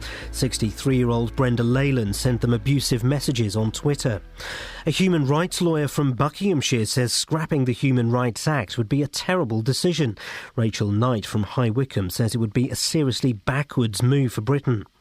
The Liberal Democrats are pledging to fully reopen the Oxford to Cambridge rail line through the three counties if they win the next election. They would also create 5 garden cities if people want them at Aylesbury, Leighton Buzzard, Ampthill, Bedford and Sandy. And the weather will be wet and windy for most of the day. Top temperatures around 14 degrees Celsius. That's 57 degrees Fahrenheit. Three Counties Sports. BBC Three Counties Radio. Hertfordshire's Lewis Hamilton won the Japanese Grand Prix, but the race was overshadowed when French driver Jules Bianchi crashed with a recovery vehicle. He's been taken to hospital with serious head injuries. Hamilton says his thoughts are with him. Devastating to hear. We want to entertain, we want to put on a good show. We have so many fans here and obviously people watching, but and when you're leading the race and enjoying it, and then you hear one of your colleagues getting seriously injured, we never want that. And so I'm just going to say a big prayer for him. I hope he's okay. Chelsea have restored their 5-point lead at the top of the Premier League, beating Arsenal 2-0. The match saw a confrontation between the two managers on the touchline, but the Chelsea boss, Jose Mourinho, says it was also a feisty match on the pitch. It's not Mourinho and Wenger, it's Chelsea-Arsenal. Local derby, important for the table, but also important by the emotional point of view for the supporters, for the players, for everybody. So it's normal that the game has a little bit more of temperature than other matches, but it's over, finished, no problem. There was victory for the MK Dons and draws for both Wycombe and Watford. Luton Town picked up another 3 points after a 2-1 win at Stevenage. Hatters manager John Still gave credit to the borough. They worked hard, they battled hard, they responded to their support, and I think that they really give it every go. But today was our day. And finally in golf, the world's number 792, Oliver Wilson, has won his first European title. He claimed victory at the Links Championship at St Andrews. BBC Three Counties News and Sport, more at 9 o'clock. If you hear a whisper, give us a shout. Iain Lee. BBC Three Counties Radio. OK, so, I wish I hadn't pushed that button. Any stories to do with buttons? 08459 455 555. Very Partridge, I know, but there you go.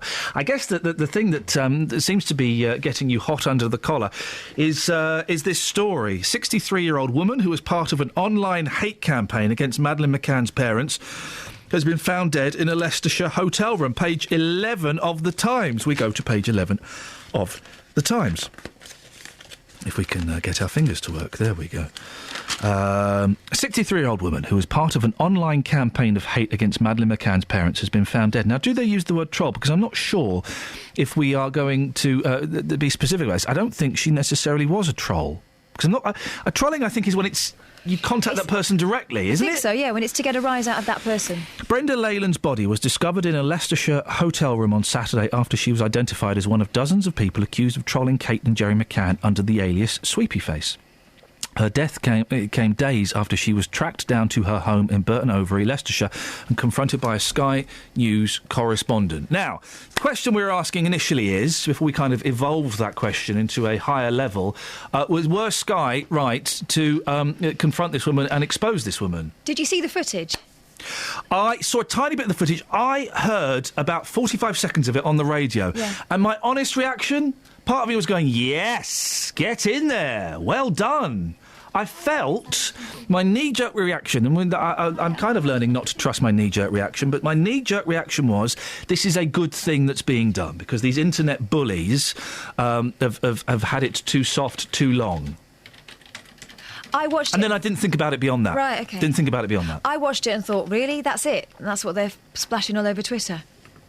Because she didn't say anything. It was a woman getting into her car and looking annoyed.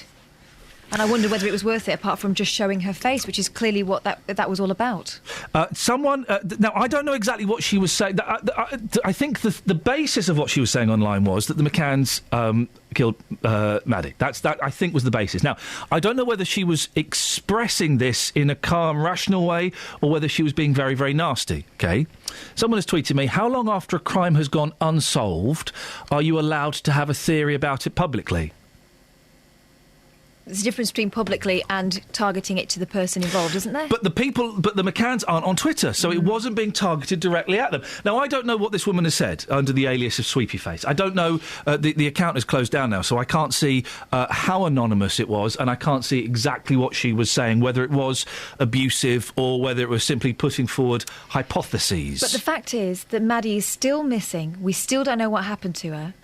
So, by that rationale, it will always be too early to start pointing the finger at her parents, won't it? I'm going to read the top 5 tweets when hashtag Sweepy Face. These are the top 5. I'm not going to censor them. I don't know what they say. I know what the first 2 say. Let's see what they say. Number 1, rest in peace, Brenda Leyland, hashtag Sweepy Face. I too am Spartacus. This McCann cover-up must end now. OK, these are from Twitter. Dave says, could Sky News please explain why having an opinion that not everybody agrees with makes them a troll? Number 3. Who elected Sky News to be judge and jury? Rest in peace, Sweepy Face. Troll or not, you didn't deserve to be singled out. Number 4, as I said last night, rest in peace, Brenda Leyland, a.k.a. Sweepy Face. Number 5 is about Ed Miliband. I'm not quite sure what that's going to do. Number 6, suggest you, the rest of the BBC and the rest of media do some in-depth research into true facts of the McCann case. Sweepy Face spoke the truth.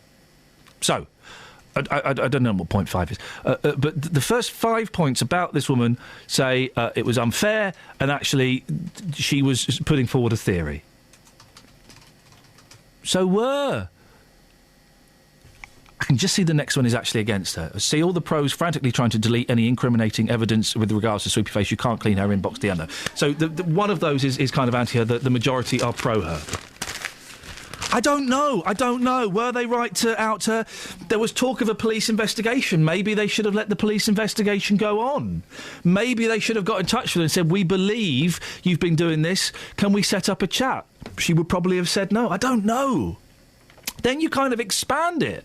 You think of people like Matt Allwright, when he goes and knocks on the doors of Dodge Pot, I know it's a slightly different thing, but Dodge Pot people that promise to fix your car and don't, or fix dodgy boilers. Should that be allowed? Should that be allowed to do doorstep people? But that's people who are making money out of possibly deceiving the public, and that's in the public interest. Well, yeah, I suppose it is. Whereas this, an internet troll, someone who is targeting someone, and no matter how... In fact, the more horrible what they're saying is... the more you've got to question whether they're the sort of person who can take that kind of pursuit by the press. You know, it's not the most stable thing to do, is it? She was... I'm just putting this forward as a point, OK? This isn't necessarily what I agree with. She was putting forward an opinion about an unsolved crime that several people share. Not necessarily my opinion, but she was putting that opinion forward. We should be allowed to do that, shouldn't we? Shouldn't we? Depends how you do it, I guess. Yeah.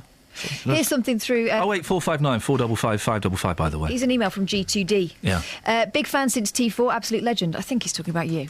Freedom of speech is one of our last freedoms. Anonymous are a huge help to every country, majorly, with different ways of doing so in their documentary. There is a difference. Some internet trolls are different and create internet memes. Is that what they're called? Memes? And the bad few which ruin the name. Please read me out. What was the first line? Anonymous are a huge help to every... What did he say about me? That he was a big fan since T4. I wasn't on T4. I thought I wasn't on T4. You silly sausage. I had someone the other day said some older people recognised me. If you'll indulge me a slightly self-indulgent tangent, and they said, "Go on, it's him. No, go on, ask him. No, you ask him, Ted. No, go on, Margaret, you ask him. Excuse me, is your name Toby?" I thought it was Toby Anstis. Really? Yeah, I can see the Theakston thing. I get Anstis a lot. Really? I get Anstis, Theakston, Dingle, Bacon.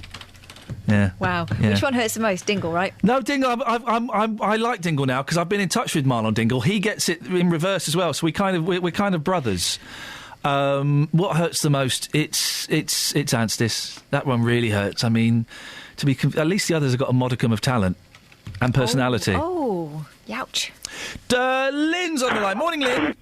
Oh, sorry, just having a quick nose blow. Having a little blow there, Lynn. Having a little bit of a blow there. That must be because we've discovered you're quite ladylike. You've got your knockers. Yeah, very big ones. There we go, ladies and gentlemen. So when you give a little blow, that really must take a lot of effort. Takes a lot of effort. Good for you. Couple of things. Tiny little joke about Jason. Sorry, Jason. Who's Jason? You know the man that had that problem with his... Oh, this is the... Really? Hang on, this is 20 to 9. There are kids in the car. I'm riding the fader. I'm riding the fader. But for those who missed it, for those who missed it, there was a gentleman who was engorged for 17 hours. And he required medical intervention. He'd have 2 pints pumped out of him of blood. How horrible.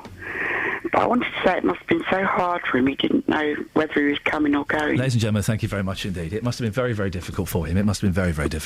But also, I wanted to talk about this Twitter thing. I think we're... Hang on a second, let me just check. Are we still broad... I think we're...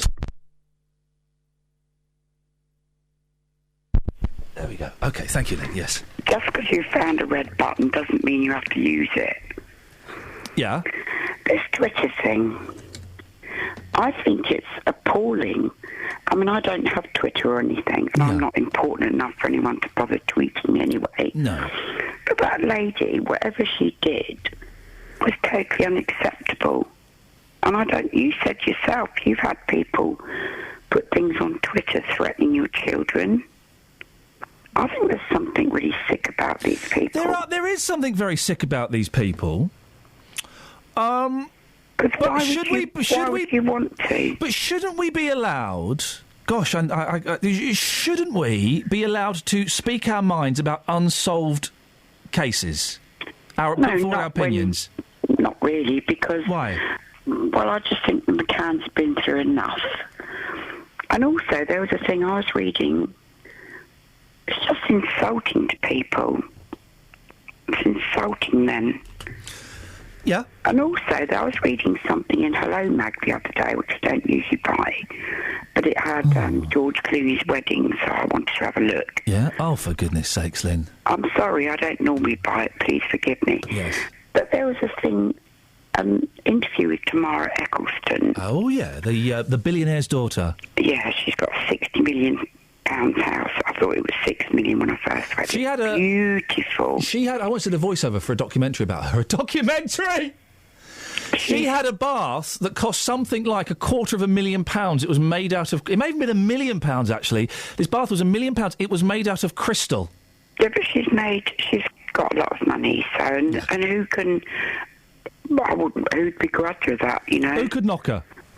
But she's got a little baby called Sophia. Yeah. She's 6 months old, this baby. Yeah. And somebody put on Twitter that her baby was fat. Was what? Fat. Fat? Yeah, Is fat baby. Is it fat? Of course it's not fat. Babies do get fat. No, there's a picture of it and it's got the little, you know, the lovely little chin. Well, chubbly bits around their ankles and things. That's unfair. But why pick on a 6-month-old baby? How low is that? I have a real problem with celebrities who use their children to play the game. Now, unless you've been listening very, very carefully over the last 2 years of me being here, when I've slipped up twice, you won't know the name of my kids. No, I don't know the name. Won't know the name of my wife. No, because because they're nothing to do with my job, and I would never. I've worked with someone who was quite happy to parade her daughter in front of the paparazzi, and I would never do that. And I think once you do that, once you allow that, you're playing a very dangerous game. Well, because your children, your private life, they're nothing to do with anyone else. Exactly, Lynn. Thank you very much indeed. I have on 2 occasions. 2 occasions I've let slip one of my boys' names, and once when my boy was in, he let slip the other boy's name. He didn't know the rules. But apart from that, no one knows the name of my kids. Very few people know who my wife is, because that's a crazy game to start.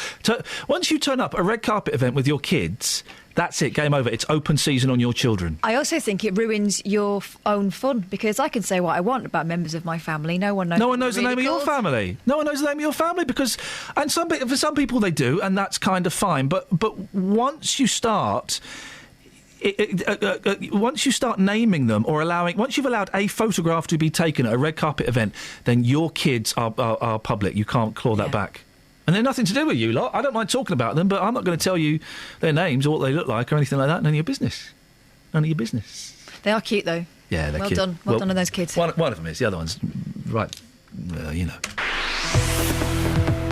Travel news for beds, cards and bugs. BBC Three Counties Radio. Starting off on the M1 heading northbound, very slow moving on the speed sensors between junction 12 for Flitwick and junction 13 for Bedford. Getting reports in of one lane being closed on the M1 heading southbound between junction 11 for Dunstable Road and junction 10 for Luton Airport Spur Road.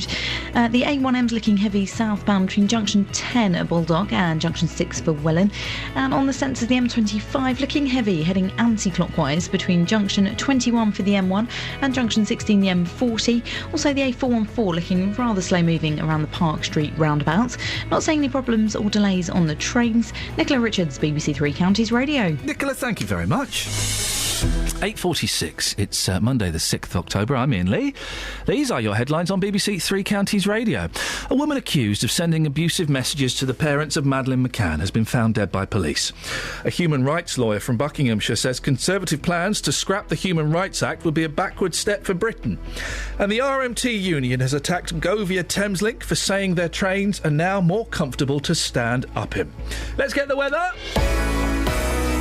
Beds, Herts and Bucks weather. BBC Three Counties Radio.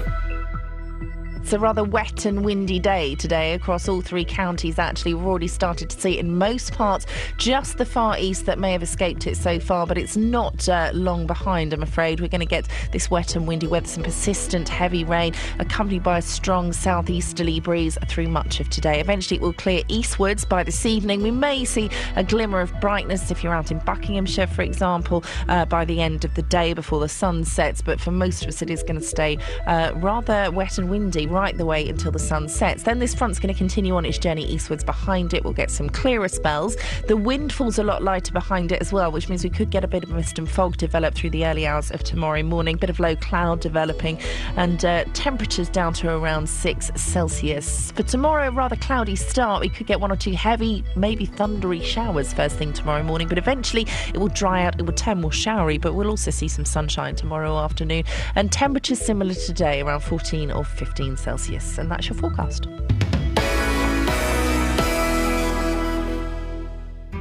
Every weekday from 3, Roberto Perrone. Are league tables the best way to judge a school? Pal, do you have any sympathy for the Buckinghamshire golfer Iain Poulter? Police are issuing safety advice to women in Watford, but I'm fascinated by the age gap between her and her husband. Figures show that around £500,000 was spent in Hertfordshire last year clearing up after people who dump rubbish. Then you just take them. Roberto Perrone. There's been an extraordinary reaction on social media. My big concern is that no one ever worries about the victims. The whole system is designed to help the criminal. Roberto Perrone. Weekdays from 3, BBC Three Counties Radio. Always a good listen. Paul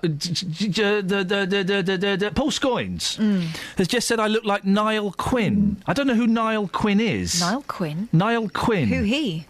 Who he? Who Niall Quinn? Paul Scoins. Who he? What you mean? What you mean, Niall Quinn?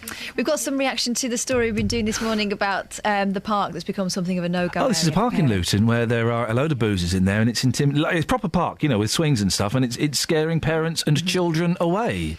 We've been talking about it on Twitter. These men are about as lost as it's possible to be, and may have nowhere else that feels safe. My husband was an alcoholic; he died. Says one. Oh, it's a fatal disease, and we're not. I hope you feel that we are giving alcoholism the respect it deserves. Although these gentlemen deny they're ill, I have all sympathy for alcoholics. I know many, but I just think a kiddies' park, a playground, that's not on. That's punishing another group of people unnecessarily. This person's put a number of things down, but should we hound these people out of a playground? We probably should, but I would not want to be the person to do it. And I don't think we're suggesting that at all, are we? That they should be hounded out of a playground, but you can't just move them around town, which is what seems to be happening at the moment. Tom Lay says that there are more important things to concentrate on than this. Yeah, not if... Tom... No, actually, this is really important, and I'll tell you why. Because if you are a parent, single or otherwise, and you haven't got many options to you, but one of the options you've got is to go and sit in the park for an hour with the kids and let them play on the swings while maybe you get a bit of breathing space, that can be a lifesaver at times. And let's remember, we're not talking about somewhere where the children can generally run free or play in the street. We're talking about central Luton. It's a little park in Luton that's got some swings and a slide and a roundabout. And as a parent, listen, I have the kids a couple of times a week on my own. Imagine if you've got that every single day. Just having a place where you can go and put the kids on a swing and you can sit down, or you can get some fresh air, or they're not sat in front of CB, or whatever. Just having that place you can go, right, kids, we're going out of the house for an hour, come on. That's so vital. The other side to this one, Tom, is that are you saying that these people aren't important enough to worry about, so they're allowed to, kill themselves in public and we all pretend we don't notice?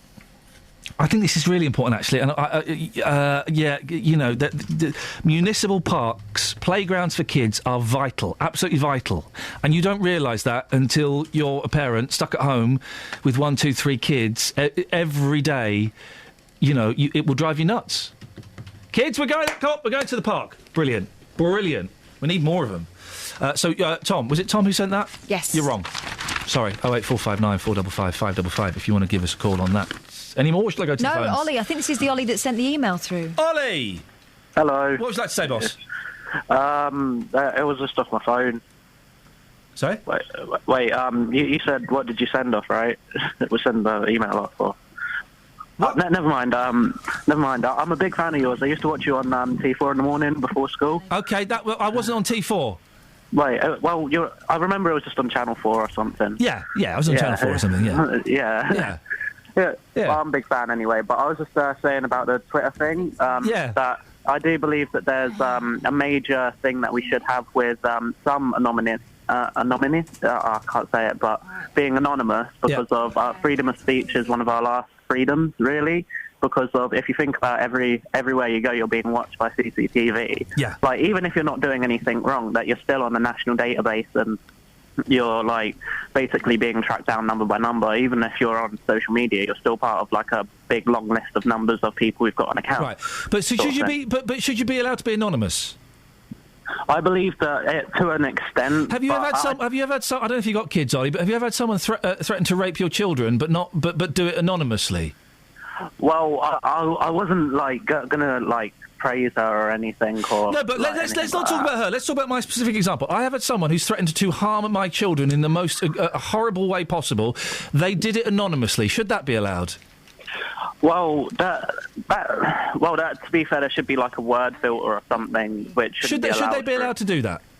Well, I'm for freedom of speech, but then again, with that specific example, I'd say I'm against that. So you're against freedom of speech because you're either for freedom of speech, where anything can be said, or you're not. Then I'd rather say I'm for it, but there should be a filter on every specific website to be able not to have certain words put through. OK, so they put, I want to R***E your children. They'd get round it. There's always a way around these word blocks.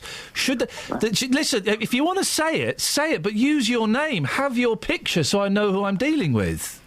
Well, but then there's also the whole fact that now we're a whole nation of just numbers on a database as Who cares? well. Who cares about that? You shouldn't be allowed. If you're going to listen, if you're going to say something offensive and unpleasant, unless you're questioning the decisions of the government, maybe that's a different argument.